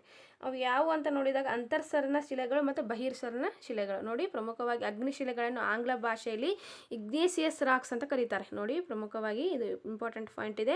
ಅಗ್ನಿಶಿಲೆಗಳನ್ನು ಆಂಗ್ಲ ಭಾಷೆಯಲ್ಲಿ ಇಗ್ನೇಸಿಯಸ್ ರಾಕ್ಸ್ ಅಂತ ಕರೀತಾರೆ. ಇಗ್ನೇಸಿಯಸ್ ಅಂದರೆ ಬೆಂಕಿ ಎಂದರ್ಥ. ಇದು ಲ್ಯಾಟಿನ್ ಭಾಷೆಯ ಇಗ್ನೀಸ್ ಅಥವಾ ಸಂಸ್ಕೃತದ ಅಗ್ನಿ ಎಂಬ ಪದದಿಂದ ಬಂದಿದೆ. ನೋಡಿ ಪ್ರಮುಖವಾಗಿ ಅಗ್ನಿಶಿಲೆಗಳನ್ನು ಏನಂತ ಕರೀತಾರೆ ಅಂದರೆ ಇಗ್ನೇಸಿಯಸ್ ರಾಕ್ಸ್ ಅಂತ ಕರೀತಾರೆ. ಇಗ್ನೇಸಿಯಸ್ ಅಂದರೆ ಏನು ಅಂತಂದರೆ ಬೆಂಕಿ ಎಂದರ್ಥ. ಇದು ಲ್ಯಾಟಿನ್ ಭಾಷೆಯ ಇಗ್ನೀಸ್ ಅಥವಾ ಸಂಸ್ಕೃತದ ಅಗ್ನಿ ಎಂಬ ಪದದಿಂದ ಬಂದಿದೆ ಅಂತಂದೇಳಿ ಹೇಳ್ಬೋದು ಸ್ನೇಹಿತರೆ. ಅಗ್ನಿಶಿಲೆಗಳು ಮೊದಲು ನಿರ್ಮಾಣವಾಗೋದ್ರಿಂದ ಇವುಗಳನ್ನು ಏನಂತ ಕರೀತಾರೆ ಅಂದರೆ ಪ್ರಾಥಮಿಕ ಶಿಲೆಗಳು ಅಂತಂದು ಕೂಡ ಕರೀತಾರೆ ಸ್ನೇಹಿತರೆ. ನೋಡಿ ಪ್ರಮುಖವಾಗಿ ಇಲ್ಲಿ ಅಗ್ನಿಶಿಲೆಗಳು ಮೊದಲು ನಿರ್ಮಾಣವಾಗೋದ್ರಿಂದ ಇವುಗಳನ್ನು ಪ್ರಾಥಮಿಕ ಶಿಲೆಗಳು ಅಂತಂದು ಕೂಡ ಕರೀತಾರೆ ಅಂತಂದೇಳಿ ಹೇಳ್ಬೋದು ಸ್ನೇಹಿತರೆ. ಇನ್ನು ನೋಡೋಣ ಅಗ್ನಿಶಿಲೆಯ ವಿಧಗಳು. ನೋಡಿ ಪ್ರಮುಖವಾಗಿ ನಾನು ಆಗಲೇ ಹೇಳಿದೆ ಅಗ್ನಿಶಿಲೆಯ ವಿಧಗಳು 2 ಬರ್ತವೆ. ಯಾವಂದಾಗ ಅಂತರ್ಸರಣ ಶಿಲೆಗಳು ಮತ್ತು ಬಹಿರ್ಸರಣ ಶಿಲೆಗಳು. ಇವಾಗ ನೋಡೋಣ ಸ್ನೇಹಿತರೆ ಅಂತರ್ಸರಣ ಶಿಲೆಗಳು ಅಂದರೆ ಏನು ಮತ್ತು ಅವುಗಳ ಒಂದು ಮಹತ್ವವನ್ನು ನೋಡೋಣ. ಇವಾಗ ನೋಡಿ ಶಿಲಾಪಾಕ ಅಥವಾ ಮ್ಯಾಗ್ಮಾ ಭೂ ಮೇಲ್ಮೈಯನ್ನು ತಲುಪುವ ಮೊದಲೇ ಕೆಲವು ವೇಳೆ ಅಂತರಾಳದಲ್ಲಿ ತಂಪಾಗಿ ಘನೀಭವಿಸಿ ನಿಧಾನವಾಗಿ ನಿರ್ಮಿತವಾಗುವ ಶಿಲೆಗಳೇ ಅಂತರ್ಸರಣ ಶಿಲೆಗಳು. ನೋಡಿ ಪ್ರಮುಖವಾಗಿ ನಾನು ಸರಿ ಹೇಳ್ತೀನಿ ಇದನ್ನು. ಶಿಲಾಪಾಕ ಅಥವಾ ಮ್ಯಾಗ್ಮಾ ಭೂ ಮೇಲ್ಮೈಯನ್ನು ತಲುಪುವ ಮೊದಲೇ ಕೆಲವು ವೇಳೆ ಅಂತರಾಳದಲ್ಲಿ ತಂಪಾಗಿ ಘನೀಭವಿಸಿ ನಿಧಾನವಾಗಿ ನಿರ್ಮಿತವಾಗುವ ಶಿಲೆಗಳೇ ಅಂತರ್ಸರಣ ಶಿಲೆಗಳಾಗಿವೆ. ಈ ಶಿಲೆಗಳು ದಪ್ಪ ಹರಳಿನಿಂದ ಕೂಡಿರ್ತವೆ. ಇದಕ್ಕೆ ಎಕ್ಸಾಂಪಲ್ ಹೇಳ್ಬೇಕಂದ್ರೆ ಗ್ರಾನೈಟ್, ಡಿಯೋರೈಟ್. ನೋಡಿ ಪ್ರಮುಖವಾಗಿ ಗ್ರಾನೈಟ್, ಡಿಯೋರೈಟ್, ಗ್ರಾಬೋ ಮತ್ತು ಇತ್ಯಾದಿಗಳು. ಇವು ಪ್ರಮುಖವಾಗಿ ಯಾವುದಂತಂದರೆ ಅಂತರ್ಸರ ಶಿಲೆಗೆ ಎಕ್ಸಾಂಪಲ್ಸ್ ಆಗಿದೆ ಸ್ನೇಹಿತರೆ. ಮತ್ತು ಅಂತರ್ಸರಣ ಶಿಲೆಗಳ ವಿಧಗಳು ಮತ್ತು ಇದರಲ್ಲಿ 2 ವಿಧಗಳು ಬರ್ತವೆ. ಪ್ರಮುಖವಾಗಿ ಯಾವುದು ಅಂತ ನೋಡಿದಾಗ ಅಂತರಾಗ್ನಿ ಶಿಲೆಗಳು. ಇಲ್ಲಿ ಪ್ರಮುಖವಾಗಿ ಇದಕ್ಕೆ ಎಕ್ಸಾಂಪಲ್ ಏನಾಗುತ್ತೆ ಗ್ರಾನೈಟ್ ಅಥವಾ ಹರಳು ಉತ್ಪತ್ತಿಯನ್ನು ಮಾಡೋದಂತಂದಾಗುತ್ತೆ. ಇನ್ನೊಂದೇನು ಡ್ರೈಕ್ ಶಿಲೆಗಳಂದರೆ ಡಲೋರೈಟ್ ಅಥವಾ ಭಾಗಶಃ ಹರಳು ಉತ್ಪತ್ತಿ ಮಾಡುವಂಥ ಒಂದು ಶಿಲೆಗಳು. ಇವು ಅಂತರ್ಸರಣೆಯ ಮತ್ತೆ ಇಲ್ಲಿ ವಿಭಾಗಗಳು ಆಗ್ತಾವೆ ಸ್ನೇಹಿತರೆ. ಅಂತರ್ಸರಣ ಶಿಲೆಯಲ್ಲಿ ಪ್ರಮುಖವಾಗಿ ಅಂತರಾಗ್ನಿ ಶಿಲೆಗಳು ಮತ್ತು ಡ್ರೈಕ್ ಶಿಲೆಗಳು ಅಂತಂದು 2 ವಿಧಗಳು ಕೂಡ ಕಂಡು ಬರ್ತಾವೆ ಅಂತಂದೇಳಿ ಹೇಳ್ಬೋದು. ಇನ್ನು ನೋಡೋಣ ಮುಂದಿನದಾಗಿ ಲಾವಾರಸ ಅಂದರೆ ಏನಂತಂದು ಇಲ್ಲಿ ಏನಂದರೆ ನಿಮಗಿದು ತಿಳಿದಿರಲಿ ಎಂಬ ಒಂದು ಅಂಶವನ್ನು ಇಲ್ಲಿ ಕೊಟ್ಟಿದ್ರು. ಲಾವಾರಸ ಅಂದರೆ ಏನಂತಂದು ಅದನ್ನು ಕೂಡ ನಾನು ಇಲ್ಲಿ ಹಾಕಿದ್ದೇನೆ. ಇಲ್ಲಿ ಲೆಸನ್ನಲ್ಲಿ ಇತ್ತದು. ಸೊ ಭೂಮಿಯ ಒಳಭಾಗದಲ್ಲಿ ಮ್ಯಾಗ್ಮಾ ಭೂಮಿಯ ಹೊರಭಾಗಕ್ಕೆ ಬಂದಾಗ ಅದನ್ನು ನಾವು ಏನಂತ ಕರಿತೀವಿ ಲಾವಾರಸ ಅಂತ ಕರಿತೀವಿ. ನೋಡಿ ಸ್ನೇಹಿತರೆ ಪ್ರಮುಖವಾಗಿ ಭೂಮಿಯ ಒಳಭಾಗದಲ್ಲಿ ಮ್ಯಾಗ್ಮಾ ಭೂಮಿಯ ಹೊರಭಾಗಕ್ಕೆ ಬಂದಾಗ ಅದನ್ನು ನಾವು ಲಾವಾರಸ ಎನ್ನುವರು. ಇನ್ನು ಮುಂದಿನದಾಗಿ ಬಹಿರ್ಸರಣ ಶಿಲೆಗಳು. ನೋಡಿ ಪ್ರಮುಖವಾಗಿ ಬಹಿರ್ಸರಣ ಶಿಲೆಗಳು ಶಿಲಾಪಾಕವು ಮ್ಯಾಗ್ಮಾ ಹೊಮ್ಮಿ ಕ್ರಮೇಣ ಭೂ ಮೇಲ್ಮೈನಲ್ಲಿ ತಂಪಾಗಿ ಉತ್ಪತ್ತಿಯಾದ ಶಿಲೆಗಳನ್ನು ನಾವು ಏನಂತ ಕರಿತೀವಿ ಅಂದರೆ ಬಹಿರ್ಸರಣ ಶಿಲೆಗಳು ಅಂತ ಕರಿತೇವೆ ಸ್ನೇಹಿತರೆ. ನೋಡಿ ಇನ್ನೊಂದ್ಸರಿ ಓದ್ತೀನಿ. ಬಹಿರ್ಸರಣ ಶಿಲೆಗಳು ಅಂದರೆ ಏನು ಡೆಫಿನೇಷನ್ ಇದು. ಶಿಲಾಪಾಕವು ಹೊರಹೊಮ್ಮಿ ಕ್ರಮೇಣ ಭೂಮೈಮೈನಲ್ಲಿ ತಂಪಾಗಿ ಉತ್ಪತ್ತಿಯಾದ ಶಿಲೆಗಳನ್ನು ನಾವು ಏನಂತೇವಿ ಬಹಿರ್ಸರಣ ಶಿಲೆಗಳು ಅಂತಂದು ಕರಿತೇವೆ ಸ್ನೇಹಿತರೆ. ಇನ್ನು ನೋಡೋಣ ಮುಂದಿನದಾಗಿ ಇದಕ್ಕೆ ಬಹಿರ್ಸರಣ ಶಿಲೆಗಳಿಗೆ ಉದಾಹರಣೆ ಯಾವುದು ಅಂತಂದಾಗ ಬಸಾಲ್ಟ್ ಮತ್ತು ಯಾವುದು ಅಂಡಸೈಡ್ ಇವು ಏನಾಗಿವೆ ಪ್ರಮುಖವಾಗಿ ಬಹಿರ್ಸರಣ ಶಿಲೆಗಳಿಗೆ ಒಂದು ಉದಾಹರಣೆ ಆಗಿವೆ ಅಂತಂದಿಲ್ಲಿ ಹೇಳ್ಬೋದು ಸ್ನೇಹಿತರೆ. ಇನ್ನು ನೋಡೋಣ ಮುಂದಿನದಾಗಿ ಕಣಶಿಲೆಗಳ ಬಗ್ಗೆ. ನೋಡಿ ಕಣಶಿಲೆಗಳು ಎಂಬ ಪದ ಆಂಗ್ಲ ಭಾಷೆಯ ಸೆಡಿಮೆಂಟರಿ ಅಥವಾ ಲ್ಯಾಟಿನ್ ಭಾಷೆಯ ಸೆಡಿಮೆಂಟರ್ ಎಂಬ ಪದದಿಂದ ಬಂದಿದೆ.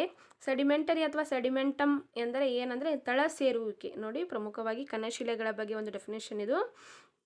ಕಣಶಿಲೆಗಳು ಎಂಬ ಪದ ಆಂಗ್ಲ ಭಾಷೆಯ ಸೆಡಿಮೆಂಟರಿ ಅಥವಾ ಲ್ಯಾಟಿನ್ ಭಾಷೆಯ ಸೆಡಿಮೆಂಟಮ್ ಪದದಿಂದ ಬಳಕೆಗೆ ಬಂದಿದೆ. ಸೆಡಿಮೆಂಟರಿ ಅಥವಾ ಸೆಡಿಮೆಂಟಮ್ ಎಂದರೆ ಏನಂದರೆ ತಳ ಸೇರುವಿಕೆ ಅಂತಂದು ಇಲ್ಲಿ ಅದರ ಒಂದು ಅರ್ಥ ಆಗುತ್ತೆ ಸ್ನೇಹಿತರೆ. ಇನ್ನು ನೋಡೋಣ ಮುಂದಿನದಾಗಿ ನೀರು, ಗಾಳಿ ಮತ್ತು ಹಿಮ ಮುಂತಾದ ಕೃತ್ಯಗಳು ನಿರ್ಮಿತವಾಗುವ ಶಿಲೆಗಳೇ ಏನಂದರೆ ಕಣಶಿಲೆಗಳು. ನೋಡಿ ಕಣಶಿಲೆಗಳು ಅಂದರೆ ಏನಂದರೆ ನೀರು, ಗಾಳಿ, ಹಿಮ ಮುಂತಾದ ಕೃತಿಗಳನ್ನು ನಿರ್ಮಿತವಾಗಿರುವ ಶಿಲೆಗಳೇ ಕಣಶಿಲೆಗಳಾಗಿವೆ ಸ್ನೇಹಿತರೆ. ಇನ್ನು ಮುಂದಿನದಾಗಿ ಕಣಶಿಲೆಗಳು ಅಗ್ನಿಶಿಲೆಯ ನಂತರ ರಚನೆಯಾಗುವುದರಿಂದ ಇವುಗಳನ್ನು ಏನಂತಾರೆ ಅಂದರೆ ದ್ವಿತೀಯ ಶಿಲೆಗಳು ಅಂತ ಕರೀತಾರೆ. ನೋಡಿ ಪ್ರಮುಖವಾಗಿ ಅಗ್ನಿಶಿಲೆಗಳನ್ನು ಪ್ರಾಥಮಿಕ ಶಿಲೆಗಳು ಅಂತಂದು ಕರೆದ್ರು, ಮತ್ತು ಕಣಶಿಲೆಗಳನ್ನು ಏನಂತ ಕರೀತಾರೆ ದ್ವಿತೀಯ ಶಿಲೆಗಳು ಅಂತಂದು ಇವುಗಳನ್ನು ಕರೀತಾರೆ ಸ್ನೇಹಿತರೆ. ಇನ್ನು ಮುಂದಿನದಾಗಿ ನೋಡೋಣ ಕಣಶಿಲೆಯ ವಿಧಗಳು. ಇದನ್ನು ಸ್ವಲ್ಪ ಪಾಯಿಂಟ್ ಹೇಳಿಬಿಟ್ರೆ ಇಲ್ಲಿ ಮುಂದೆ ರೂಪಾಂತರ ಶಿಲೆಗಳು ಪ್ರಾರಂಭ ಆಗುತ್ತೆ. ಕಣಶಿಲೆಯ ವಿಧಗಳು ನೋಡಿ ಭೌತಿಕ ಕ್ರಿಯೆಯಿಂದಾಗುವ ಕಣಶಿಲೆಗಳು ಮತ್ತು ರಾಸಾಯನಿಕ ಕ್ರಿಯೆಯಿಂದಾಗುವ ಕಣಶಿಲೆಗಳು. ಇವು ಪ್ರಮುಖವಾಗಿ ಏನಂತಂದರೆ ಕಣಶಿಲೆಯ ಉದಾಹರಣೆಗಳಾಗಿವೆ ಅಂತಂದೇಳಿ ಹೇಳ್ಬೋದು ಸ್ನೇಹಿತರೆ. ಇನ್ನು ಮುಂದಿನದಾಗಿ ರೂಪಾಂತರ ಶಿಲೆಗಳ ಬಗ್ಗೆ ಅಭ್ಯಾಸ ಮಾಡೋಣ. ರೂಪಾಂತರ ಶಿಲೆಗಳು ಅಂದರೆ ಏನು ಅಂತ ನೋಡೋಣ. ಇದು ಎಕ್ಸಾಮ್ಗೆ ಕೂಡ ಒಂದು ಸಾರಿ ಬಂದಿತ್ತು, ರಿಪೀಟೆಡ್ ಆದಂಥ ಒಂದು ಅಂಶ ಕೂಡ ಹೌದು. ಸೊ ಅದಕ್ಕೆ ಇದನ್ನು ಹಾಕಿದ್ದೇನೆ ನಾನು. ನೋಡಿ, ಪ್ರಮುಖವಾಗಿ ಅಗ್ನಿಶಿಲೆಗಳು ಹಾಗೂ ಕಣಶಿಲೆಗಳು ಅತ್ಯಧಿಕ ಉಷ್ಣ ಹಾಗೂ ಒತ್ತಡದ ಪರಿಣಾಮದಿಂದ ಮಾರ್ಪಾಡು ಹೊಂದಿ ರೂಪಾಂತರ ಶಿಲೆಗಳು ಏನಾಗುತ್ತೆ, ರೂಪುಗೊಳ್ಳುತ್ತೆ ಅಂತಂದೇಳಿ ಹೇಳ್ಬೋದು ಸ್ನೇಹಿತರೆ. ನೋಡಿ, ಪ್ರಮುಖವಾಗಿ ರೂಪಾಂತರ ಶಿಲೆಗಳು ಅಂದರೆ ಏನು ಅಂತ ಡೆಫಿನೇಷನ್ ಇದು.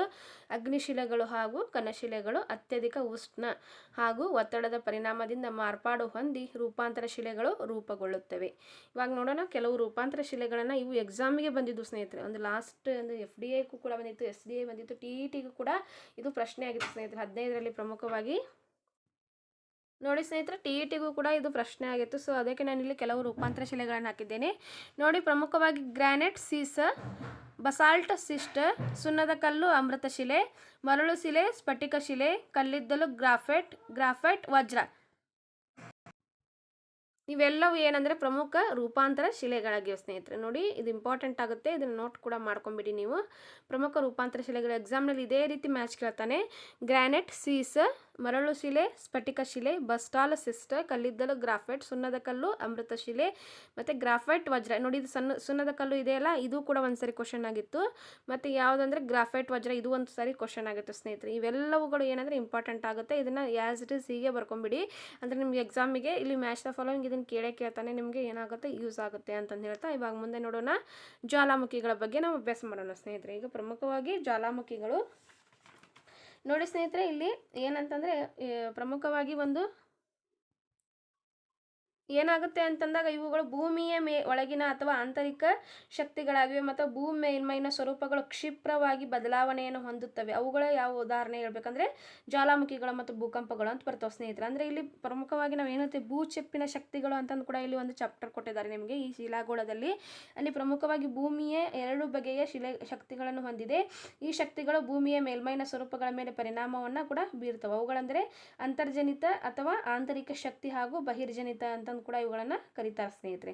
ಸೊ ಅಲ್ಲಿ ಅಂತರ್ಜನಿತ ಶಕ್ತಿಗಳೊಳಗೆ ಮೊಟ್ಟ ಮೊದಲನೇದಾಗಿ ಬರೋದೇ ಯಾವುದಂದ್ರೆ ಜ್ವಾಲಾಮುಖಿಗಳು ಮತ್ತು ಭೂಕಂಪಗಳು ಕೂಡ ಬರ್ತಾವೆ. ಇವಾಗ ನಾವು ಜ್ವಾಲಾಮುಖಿಗಳ ಬಗ್ಗೆ ಕೆಲವೊಂದಿಷ್ಟು ಅಭ್ಯಾಸವನ್ನು ಮಾಡೋಣ ಸ್ನೇಹಿತರೆ.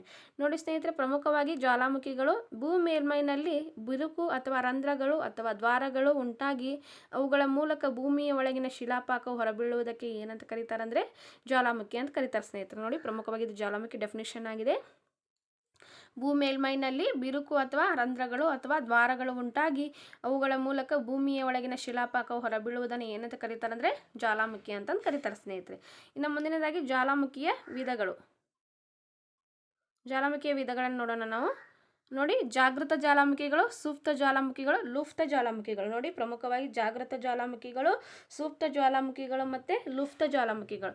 ನೋಡಿ, ಪ್ರಮುಖವಾಗಿ ಇಲ್ಲಿ ಏನಂತಂದರೆ ಒಂದು ಜಾಗೃತ ಜ್ವಾಲಾಮುಖಿಗಳು ಅಂದರೆ ಡೆಫಿನೇಷನ್ ಕೂಡ ಹಾಕಿದ್ದೇನೆ. ನೋಡಿ, ಪ್ರಮುಖವಾಗಿ ನೋಡಿ ಜಾಗೃತ ಜ್ವಾಲಾಮುಖಿಗಳ ಒಂದು ಡೆಫಿನೇಷನ್ ನೋಡೋಣ. ನಿರಂತರವಾಗಿ ಸ್ಫೋಟಗೊಂಡ ಲಾವಾರಸ ಅನಿಲಗಳನ್ನು ಹೊರಚಿಮ್ಮುವ ಜ್ವಾಲಾಮುಖಿಗಳೇ ಏನಂದರೆ ಜಾಗೃತ ಜ್ವಾಲಾಮುಖಿಗಳು. ನೋಡಿ, ಪ್ರಮುಖವಾಗಿ ಜಾಗೃತ ಜ್ವಾಲಾಮುಖಿಗಳು ಅಂದರೆ ಏನು ಅಂತಂದರೆ ನಿರಂತರವಾಗಿ ಸ್ಫೋಟಗೊಂಡ ಲಾವಾರಸ ಅನಿಲಗಳನ್ನು ಹೊರ ಚಿಮ್ಮುವ ಜ್ವಾಲಾಮುಖಿಗಳೇ ಜಾಗೃತ ಜ್ವಾಲಾಮುಖಿಗಳಾಗಿವೆ. ನೋಡೋಣ, ಇವು ಪ್ರಮುಖವಾಗಿ ಇವಕ್ಕೆ ಉದಾಹರಣೆಗಳನ್ನು ಕೂಡ ಇಲ್ಲಿ ಕೊಟ್ಟಿದ್ದಾರೆ. ಇದನ್ನು ಕೂಡ ಒಂದು ಸರಿ ಲಾಸ್ಟ್ ಎಕ್ಸಾಮ್ನಲ್ಲಿ ಕೇಳಿದ್ರು. ಮ್ಯಾಚ್ ದ ಫಾಲೋವಿಂಗ್ ಕೊಟ್ಟು ಯಾವ ದೇಶದಲ್ಲಿ ಯಾವ ರೀತಿ ಜ್ವಾಲಾಮುಖಿಗಳು ಕಂಡು ಬರ್ತಾವೆ ಅಂತಂದು ಕೇಳಿದ್ರು. ಉದಾಹರಣೆಗೆ ಫಿಲಿಪೈನ್ಸ್ ದ್ವೀಪದ ಫನಾಟ್ಯೂಬೋ ಜ್ವಾಲಾಮುಖಿ, ಇಟಲಿಯ Stromboli ಜ್ವಾಲಾಮುಖಿ, ಎಟ್ನಾ, USA ಕಂಡುಬರುವಂಥ scent Helena, Hawaii ದ್ವೀಪದ ಮಾನ್ಲೋವಾ. ಇವೆಲ್ಲವುಗಳು ಏನಂದರೆ ಜಾಗೃತ ಜ್ವಾಲಾಮುಖಿಗೆ ಪ್ರಮುಖ ಎಕ್ಸಾಂಪಲ್ಗಳಾಗಿವೆ ಅಂತಂದೇಳಿ ಹೇಳ್ಬೋದು ಸ್ನೇಹಿತರೆ. ಇನ್ನು ಮುಂದಿನದಾಗಿ ಸುಪ್ತ ಜ್ವಾಲಾಮುಖಿಗಳು. ಇವುಗಳ ಬಗ್ಗೆ ಸ್ವಲ್ಪ ಡೆಫಿನೇಷನನ್ನು ನೋಡೋಣ. ಒಮ್ಮೆ ಸ್ಫೋಟಿಸಿ ಅನಂತರ ಬಹುಕಾಲ ಕಾರ್ಯಾಚರಣೆ ನಡೆಸದೆ ಸ್ತೂಪ್ತವಾಗಿರುವ ಯಾವಾಗಲೂ ಒಮ್ಮೆ ಜಾಗೃತವಾಗಿ ಕಾರ್ಯಾಚರಣೆ ನಡೆಸುವ ಜ್ವಾಲಾಮುಖಿಗಳೇ ಏನಂದರೆ ಸುಪ್ತ ಜ್ವಾಲಾಮುಖಿಗಳು. ನೋಡಿ, ಪ್ರಮುಖವಾಗಿ ನಾನು ಸರಿ ಹೇಳ್ತೀನಿ. ಒಮ್ಮೆ ಸ್ಫೋಟಿಸಿ ಅನಂತರ ಬಹುಕಾಲ ಕಾರ್ಯಾಚರಣೆ ನಡೆಸದೆ ಸ್ತೂಪ್ತವಾಗಿದ್ದು ಒಮ್ಮೆಗೆಲೆ ಯಾವಾಗಲೋ ಒಮ್ಮೆ. ನೋಡಿ, ಇವು ಯಾವಾಗ ಅದು ಕಂಟಿನ್ಯೂಸ್ ಆಗಿ ಆಗ್ತಾ ಇರೋಂಗಿಲ್ಲ. ಇವೇನಾಗಿರ್ತವೆ ಎಲ್ಲ ಒಂದು ಸುಮ್ಮನೆ ಇದು ಒಂದೇ ಸರಿ ಸಡನ್ಲಿ ಆಗ್ತಾವಂತಾರಲ್ಲ ಆ ರೀತಿ ಅಂತ ಅವ್ರಿಗೆ ಇದನ್ನು ಒಮ್ಮೆ ಜಾಗೃತವಾಗಿ ಕಾರ್ಯಾಚರಣೆ ನಡೆಸುವ ಜ್ವಾಲಾಮುಖಿಗಳೇ ಸುಪ್ತ ಜ್ವಾಲಾಮುಖಿಗಳಾಗಿವೆ.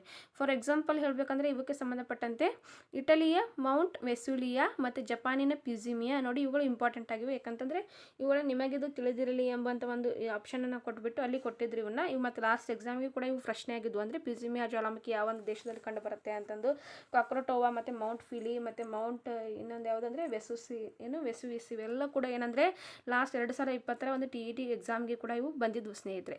ಸೊ ಅದಕ್ಕೆ ಇಲ್ಲಿ ಹಾಕಿದ್ದೇನೆ ನೋಡಿ. ಇವೆಲ್ಲವುಗಳು ಪ್ರಮುಖವಾಗಿ ಸೂಕ್ತ ಜ್ವಾಲಾಮುಖಿಗಳ ಒಂದು ಎಕ್ಸಾಂಪಲ್ಸ್ಗಳಾಗಿವೆ ನೋಡಿ. ಪ್ರಮುಖವಾಗಿ ಯಾವಂದರೆ ಇಟಲಿಯ ಮೌಂಟ್ ವೆಸುವಿಯಸ್, ಜಪಾನಿನ ಪ್ಯುಸಿಮಿಯಾ, ಇಂಡೋನೇಷ್ಯಾದ ಕಕ್ರಟೋವಾ, ತಾಂಜೇನಿಯಾದ ಕಿಲಿಮಾಂಜರೋ. ಇದು ಇಂಪಾರ್ಟೆಂಟ್ ಸ್ನೇಹಿತರೆ, ಇದಕ್ಕೊಂದು ಸ್ಟಾರ್ ಮಾರ್ಕ್ ಹಾಕ್ಕೊಂಡು ಕೂಡ ಬರ್ಕೋಬಹುದು ನೀವು, ಯಾಕಂದರೆ ಲಾಸ್ಟ್ ಎಕ್ಸಾಮ್ನಲ್ಲಿ ಬಂದಂಥ ಒಂದು ಕ್ವಶನ್ ಇದು. ಸೊ ಇಲ್ಲಿ ಇವೆಲ್ಲವುಗಳು ಏನಂದರೆ ಸೂಕ್ತ ಜ್ವಾಲಾಮುಖಿಗೆ ಎಕ್ಸಾಂಪಲ್ಸ್ ಆಗಿವೆ. ಮತ್ತು ನೋಡಿ ಇನ್ನೊಂದು ವಿಶೇಷತೆ ಏನಂತಂದಾಗ ಮೌಂಟ್ ಪ್ಯುಸಿಮಿಯಾ ಇದೇನಿದೆಯಲ್ಲ ಜ್ವಾಲಾಮುಖಿ, ಇದನ್ನು ಪ್ರಮುಖವಾಗಿ ಜಪಾನಿಯರು ದೇವರಂತಂದು ಪೂಜಿಸ್ತಾರಂತ ನೋಡಿ. ಅಲ್ಲಿ ಪ್ರಮುಖವಾಗಿ ಜಪಾನಿನಲ್ಲಿ ದೇವರೆಂದು ಪೂಜಿಸುವ ಜ್ವಾಲಾಮುಖಿ ಯಾವುದು ಅಂತ ಪ್ರಶ್ನೆ ಕೂಡ ಆಗ್ಬೋದು. ಸೊ ಅದಕ್ಕೆ ಉತ್ತರ ಏನಂದರೆ ಮೌಂಟ್ ಪ್ಯುಸಿಮಿಯಾ ಜ್ವಾಲಾಮುಖಿ.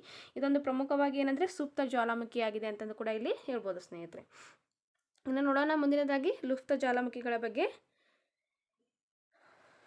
ಪುರಾತನ ಕಾಲದಲ್ಲಿ ಕಾರ್ಯಾಚರಣೆ ನಡೆಸಿದ್ದು ನಂತರದಲ್ಲಿ ಯಾವುದೇ ಕಾರ್ಯಾಚರಣೆ ನಡೆಸದಿಲ್ಲದಿರುವ ಜ್ವಾಲಾಮುಖಿಗಳಿಗೆ ಲುಪ್ತ ಜ್ವಾಲಾಮುಖಿಗಳು ಅಂತಂದು ಕರೀತಾರೆ ಸ್ನೇಹಿತರೆ. ನೋಡಿ ಪ್ರಮುಖವಾಗಿ ಪುರಾತನ ಕಾಲದಲ್ಲಿ ಯಾವಾಗ ಒಂದು ಸಾರಿ ಏನಾಗಿದ್ವು ಈ ಜ್ವಾಲಾಮುಖಿಗಳು ಉಂಟಾಗಿದ್ವು, ಮತ್ತು ಮುಂದೆ ಯಾವತ್ತೂ ಕೂಡ ಈ ಒಂದು ಜ್ವಾಲಾಮುಖಿಗಳು ಉಂಟಾಗಿಲ್ಲ. ಅಂತಹ ಜ್ವಾಲಾಮುಖಿಯನ್ನು ಏನಂತ ಕರೀತಾರೆ ಅಂದರೆ ಲುಪ್ತ ಜ್ವಾಲಾಮುಖಿಗಳು ಅಂತ ಕರೀತಾರೆ.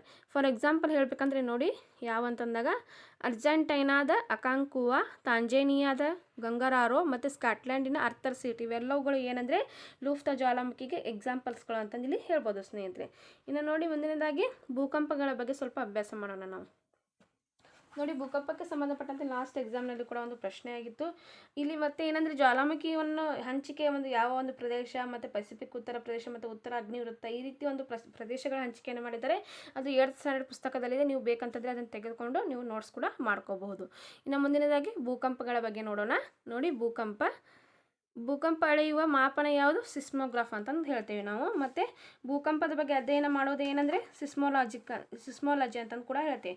ನೋಡಿ ಇನ್ನೊಂದ್ಸರಿ ಹೇಳ್ತೀನಿ, ಅದನ್ನು ಅಧ್ಯಯನ ನಾನಿಲ್ಲಿ ನೋಟ್ಸ್ ಮಾಡಿಲ್ಲ, ನೀವು ಬೇಕಂದರೆ ಬರ್ಕೋಬಹುದು. ಭೂಕಂಪ ಕುರಿತು ವೈಜ್ಞಾನಿಕ ಅಧ್ಯಯನವನ್ನು ಭೂಕಂಪ ಶಾಸ್ತ್ರ ಅಥವಾ ಸಿಸ್ಮೋಲಜಿ ಅಂತಂದು ಕೂಡ ಕರೀತಾರೆ. ಮತ್ತು ಭೂಕಂಪಗಳ ಅಲೆಗಳ ಆರಂಭ ಮತ್ತು ವೇಗ ಹಾಗೂ ದಿಕ್ಕನ್ನು ದಾಖಲಿಸುವ ಉಪಕರಣವೇ ಏನಂದರೆ ಸಿಸ್ಮೋಗ್ರಫಿ, ಅಂದರೆ ಭೂಕಂಪವನ್ನು ಅಳೆಯುವ ಮಾಪನ ಅಂತಂದು ಕೂಡ ಕರೀತಾರೆ.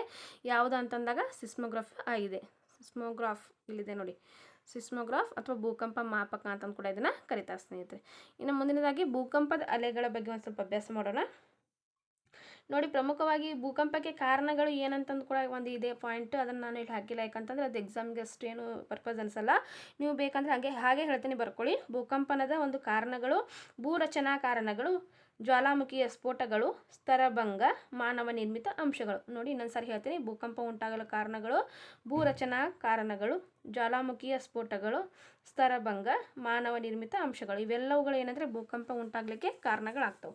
ಇನ್ನು ಮುಂದಿನದಾಗಿ ಭೂಕಂಪನದ ಅಲೆಗಳು, ಅದರಲ್ಲಿ ಪ್ರಾಥಮಿಕ ಅಲೆಗಳು, ದ್ವಿತೀಯ ಅಲೆಗಳು, ಮೇಲ್ಮೈ ಅಲೆಗಳು ಅಂತಂದವು. ಅವುಗಳ ಬಗ್ಗೆ ನಾವು ಇವಾಗ ಅಭ್ಯಾಸ ಮಾಡೋಣ ಸ್ನೇಹಿತರೆ.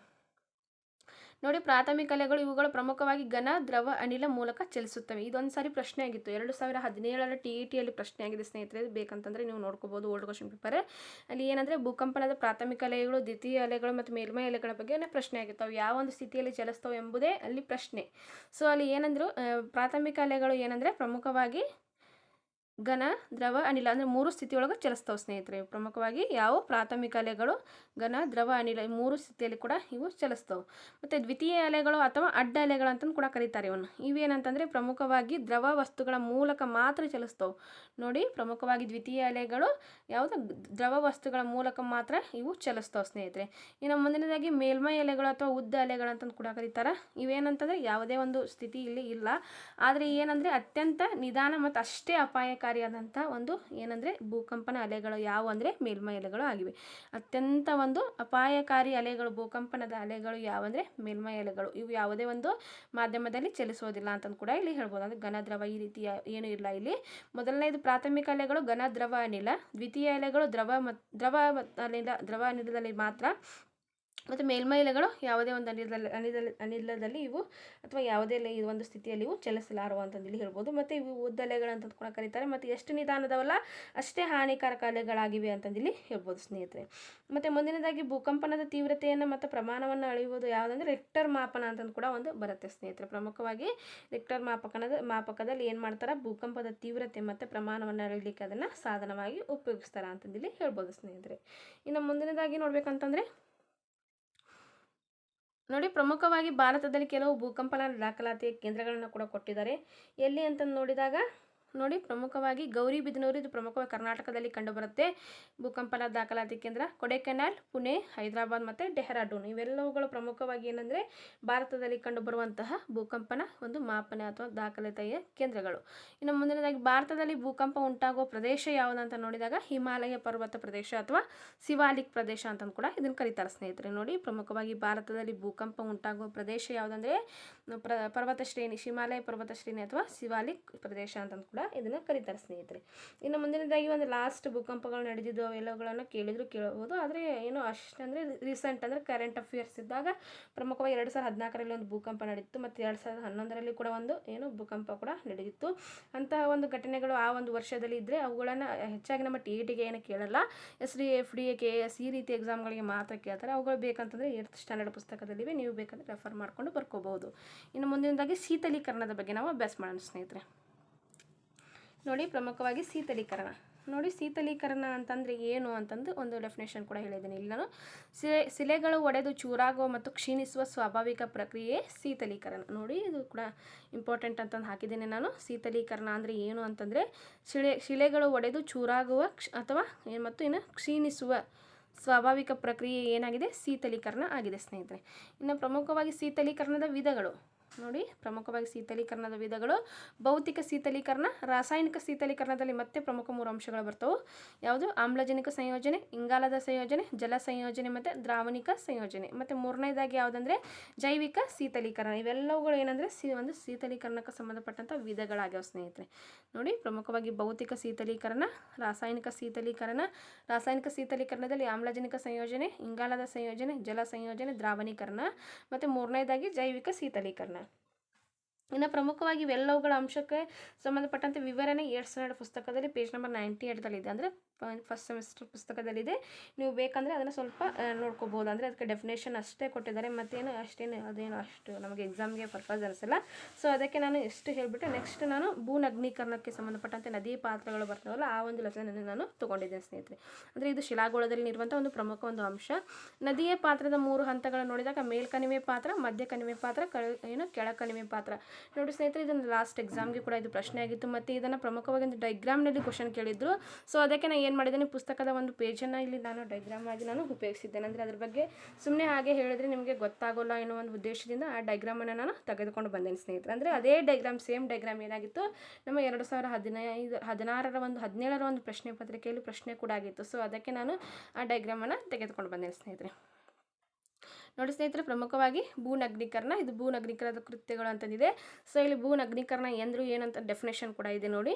ಪ್ರಮುಖವಾಗಿ ವಿವಿಧ ರೀತಿಯ ನೈಸರ್ಗಿಕ ಶಕ್ತಿಗಳು ಭೂಮಿಯ ಮೇಲ್ಭಾಗವನ್ನು ಮಾರ್ಪಾಡು ಮಾಡುವ ಕಾರ್ಯವನ್ನು ಏನಂತಾರೆ, ಭೂನಗ್ನೀಕರಣ ಅಂತಂದು ಕರೀತಾರ ಅಂತಂದಿದೆ. ಇನ್ನು ಪ್ರಮುಖವಾಗಿ ನದಿಯ ಕಾರ್ಯ ಅಂತಂದು ಕೂಡ ಇದೆ. ಸೊ ಇಲ್ಲಿ ನೋಡಿ, ನದಿಯ ಕಾರ್ಯ ಅಂತಂದಿದೆ ನೋಡಿ. ಪ್ರಮುಖವಾಗಿ ಉಗಮ ಸ್ಥಾನದಿಂದ ನದಿ ಮುಖದವರೆಗೆ ತನ್ನ ನಿಗದಿತ ಕಣಿವೆಯಲ್ಲಿ ಹರಿಯುವ ಶುದ್ಧ ನೀರಿನ ಜಲಧಾರೆಯೇ ನದಿ. ಹರಿಯುವ ನದಿಯು ನೀರು ವಿಸ್ತಾರವಾದ ಭೂಭಾಗದಲ್ಲಿ ನಗ್ನೀಕರಣ ಕಾರ್ಯವನ್ನು ನಿರ್ವಹಿಸುವ ಮುಖ್ಯ ಕೃತ್ಯ. ನೋಡಿ, ನಗ್ನೀಕರಣದ ಒಂದು ಕಾರ್ಯವನ್ನು ಕೂಡ ಕೊಟ್ಟಿದ್ದಾರೆ. ಮತ್ತು ನದಿ ಮೂಲ ಕೊಟ್ಟಿದ್ದಾರೆ, ಉಪನದಿಗಳಂದ್ರೆ ಏನು, ಸಂಗಮ ಅಂದ್ರೆ ಏನು, ಎಲ್ಲ ಒಂದು ವಿಷಯಗಳ ಒಂದು ಡೆಫಿನೇಷನ್ ಕೂಡ ಇಲ್ಲಿ ಇದೆ ಸ್ನೇಹಿತರೆ. ಇಲ್ಲಿ ಪ್ರಮುಖವಾಗಿ ನದಿ ಪಾತ್ರ ಅಂತಂದಿದೆ ನೋಡಿ, ಯಾವುದಂತಂದ್ರೆ ಇಲ್ಲಿದೆ. ಇಲ್ಲಿ ನೋಡಿ, ಪ್ರಮುಖವಾಗಿ ನದಿ ಪಾತ್ರ ಯಾವುದು ಇದೆಯಲ್ಲ, ನದಿ ಹರಿಯುವ ಮಾರ್ಗವೇ ನದಿ ಪಾತ್ರ. ನದಿಯು ಉಗಮಗೊಳ್ಳುವ ಸ್ಥಾನವನ್ನು ನದಿ ಮೂಲ ಅಂತಾರೆ. ನದಿ ಅಂತ್ಯಗೊಂಡ ಸರೋವರ ಅಥವಾ ಸಮುದ್ರ ಸೇರುವ ಭಾಗವನ್ನು ನದಿ ಮುಖ ಅಂತಾರೆ. ಅಂದರೆ ನದಿ ಅಂದರೆ ಏನು, ನದಿ ಮುಖ ಅಂದರೆ ಏನು, ನದಿ ಪಾತ್ರ ಅಂದ್ರೇನು, ಉಪನದಿ ಅಂದ್ರೇನು, ಸಂಗಮಗಳು ಅಂದ್ರೇನು, ಎಲ್ಲ ಒಂದು ಅಂಶಗಳನ್ನು ಈ ಒಂದು ಪಾಯಿಂಟಲ್ಲಿ ಕೊಟ್ಟಿದ್ದಾರೆ ಸ್ನೇಹಿತರೆ. ಸೊ ನೀವೇನು ಮಾಡಬೇಕಂದ್ರೆ ಈ ಎಲ್ಲ ಒಂದು ಪಾಯಿಂಟನ್ನು ಸ್ವಲ್ಪ ನೀವು ಕಣ್ಣಾಡಿಸಿದ್ರೆ ಸಾಕು, ಎಕ್ಸಾಮಿಗೆ ಅಷ್ಟೇನು ಇದು ಯೂಸ್ಫುಲ್ ಆಗಂಗಿಲ್ಲ. ನೀವು ಬೇಕಂತಂದರೆ ನೋಟ್ಸ್ ಮಾಡಿ ಕೂಡ ಇಟ್ಕೋಬಹುದು. ಇನ್ನು ನೆಕ್ಸ್ಟ್ ಇಲ್ಲಿ ನದಿ ಪಾತ್ರ ಕೊಟ್ಟಿದ್ದಾರೆ ನೋಡಿ. ಪ್ರಮುಖವಾಗಿ ನದಿ ಪಾತ್ರದಲ್ಲಿ ಈ ಒಂದು ಡೈಗ್ರಾಮ್ ನೋಡಿದಾಗ ನಿಮ್ಗೆ ಅನಿಸ್ಬಹುದು ಇದು ಎಕ್ಸಾಮಿಗೆ ಬಂದಿತ್ತು ಒಂದು ಸಾರಿ. ಅದಕ್ಕೆ ನಾನು ಏನು ಮಾಡಿದ್ದೇನೆ, ಈ ಡೈಗ್ರಾಮನ್ನು ನಿಮಗೆ ಹಾಕಿಬಿಟ್ಟಿದ್ದೇನೆ. ಅಂದರೆ ಇಲ್ಲಿ ನೋಡಿದಾಗ ಪಟ್ ಅಂತ ನಮಗೆ ಗೊತ್ತಾಗ್ಬಿಡುತ್ತೆ. ಅಲ್ಲಿ ಏನು ಕೇಳಿದ್ರು, ಕಂದರಗಳು ಕೇಳಿದ್ರು, ನದಿಯ ತಿರುವುಗಳು ಕೇಳಿದ್ರು, ಮತ್ತೇನು ಕೇಳಿದ್ರು, ಶೃಂಗ ಸರೋವರಗಳು. ಈ ರೀತಿ ಆಪ್ಷನ್ನ ಕೊಟ್ಟಿದ್ರು, ಹಿಂದೆ ಮುಂದೆ ಕೊಟ್ಬಿಟ್ಟಿದ್ರು. ಒಂದನೇ ಆಪ್ಷನ್ನಲ್ಲಿ ಏನು ಕೊಟ್ಟಿದ್ರು, ಕಂದರಗಳು, ನದಿ ತಿರುವುಗಳು, ಶೃಂಗ ಸರೋವರ ಕೊಟ್ಟಿದ್ರು, ಅಲ್ಲಿ ಕರೆಕ್ಟಾಗಿತ್ತು.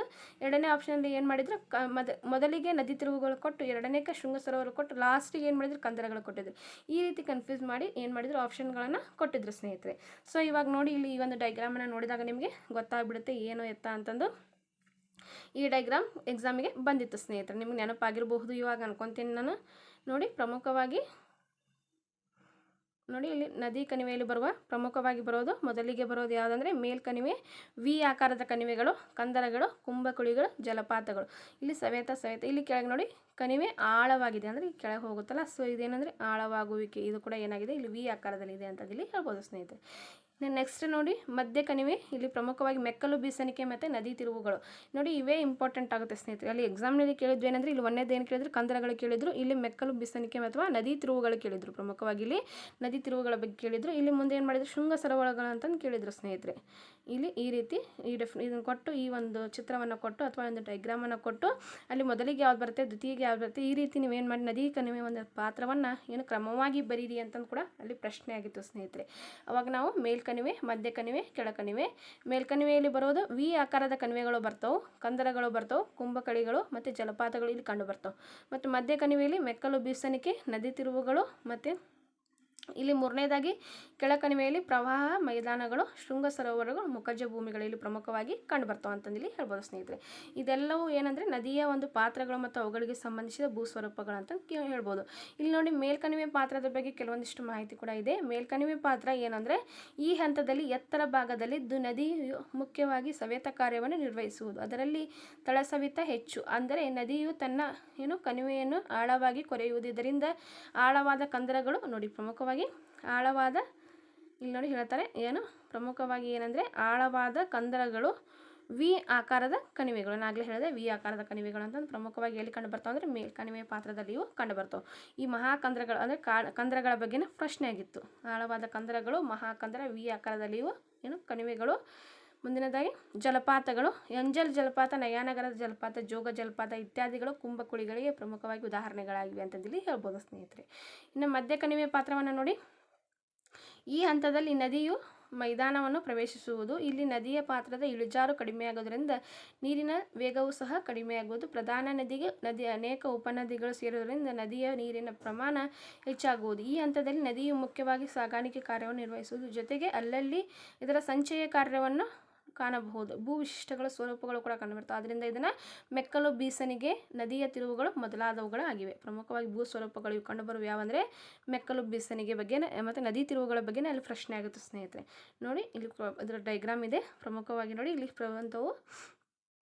ಇಲ್ಲಿ ಪ್ರಮುಖವಾಗಿ ಪ್ರವಾಹ ಮೈದಾನ, ಶೃಂಗ ಸರೋವರ, ನದಿ ತಿರುವುಗಳು, ಉಪನದಿಗಳು, ಮುಖಜ ಭೂಮಿ. ನೋಡಿ ಸ್ನೇಹಿತರೆ, ಈ ರೀತಿ ತೋರಿಸಿದ್ರೆ ನಿಮ್ಗೆ ಏನಾಗುತ್ತೆ, ಒಂದು ಡೈಗ್ರಾಮ್ದು ಐಡಿಯಾ ಕೂಡ ಬರುತ್ತೆ ಅಂತ ಎಂಬ ಒಂದು ದೃಷ್ಟಿಯಿಂದ ನಾನು ಏನು ಮಾಡಿದ್ದೀನಿ, ಈ ಒಂದು ಡೈಗ್ರಾಮ್ ಅಥವಾ ಪುಸ್ತಕದಲ್ಲಿರುವಂಥ ಒಂದು ಪೇಜನ್ನು ನಾನಿಲ್ಲಿ ಫೋಟೋ ಹೊಡ್ಕೊಂಡು ಹಾಕಿದ್ದೀನಿ ಸ್ನೇಹಿತರೆ. ಅಂದರೆ ಸುಮ್ಮನೆ ಬಾಯಿಲೇ ಹೇಳಿದ್ರೆ ಅದು ಗೊತ್ತಾಗೋಲ್ಲ. ಒಂದು ಎಕ್ಸಾಮಿಗೆ ಬಂದಿತ್ತು ಅಂತಂದ್ರೆ ಕೂಡ ನಿಮಗೆ ಅಷ್ಟು ಏನು ಐಡಿಯಾ ಬರೋಲ್ಲ. ಸೊ ಅದಕ್ಕೆ ಏನಂದರೆ ಈ ಒಂದು ಡೈಗ್ರಾಮನ್ನು ಹಾಕಿಬಿಟ್ರೆ ನಿಮ್ಗೆ ಪಟ್ಟಂತ ನೆನಪಾಗುತ್ತೆ ಮತ್ತು ಅದನ್ನು ನೀವು ಈಸಿಯಾಗಿ ಇಲ್ಲಿ ನಾವು ಗೊತ್ತು ಮಾಡ್ಕೋಬೋದು ಎಂಬ ಒಂದು ಉದ್ದೇಶದಿಂದ ಈ ರೀತಿ ಮಾಡಿದೆ. ಇನ್ನು ನೋಡೋಣ ಮುಂದಿನದಾಗಿ ಕೆಳಕಣಿವೆ ಪಾತ್ರದಲ್ಲಿ ನೋಡಿ, ಪ್ರಮುಖವಾಗಿ ಈ ಹಂತದಲ್ಲಿ ನದಿಯು ಅತ್ಯಂತ ನಿಧಾನವಾಗಿ ಹರಿಯುವುದರಿಂದ ಇದಕ್ಕೆ ಕಾರಣ ಇಳಿಜಾರು ಅತ್ಯಂತ ಕಡಿಮೆಯಾಗಿರುವುದು. ನೋಡಿ ಸ್ನೇಹಿತರೆ, ಕೆಳಕಣಿವೆಯಲ್ಲಿ ಏನಾಗಿರುತ್ತೆ, ಇಳಿಜಾರು ಪ್ರದೇಶ ಆದ ಕಾರಣ ಇಲ್ಲಿ ಕೆಳಕಣಿವೆ ಪಾತ್ರದಲ್ಲಿ ಪ್ರವಾಹ ಮೈದಾನ, ಸ್ವಾಭಾವಿಕ ದಡಕಟ್ಟೆ, ಶೃಂಗ ಸರೋವರ ನೋಡಿ ಇವು ಪ್ರಮುಖವಾಗುತ್ತೆ. ಶೃಂಗ ಸರೋವರನೇ ಕೇಳಿದ್ರು ಎಕ್ಸಾಮ್ನಲ್ಲಿ. ಇಲ್ಲಿ ನೋಡಿ ಪ್ರಮುಖವಾಗಿ ಇವಾಗುತ್ತೆ ಶೃಂಗ ಸರೋವರ, ಮುಖಜ ಭೂಮಿ, ಸುಂದರ್ಬನ್, ನೈಲ್ ನದಿ, ಮುಖಜ ಭೂಮಿ ಮೊದಲಾದ ಭೂಸ್ವರೂಪಗಳಿಂದ ಇದು ನಿರ್ಮಿತವಾಗುತ್ತದೆ. ನದಿಯ ಕಾರ್ಯವನ್ನು ನದಿಯ ಆವರ್ತನ ಎಂದು ಕೂಡ ಕರೆಯುತ್ತಾರೆ.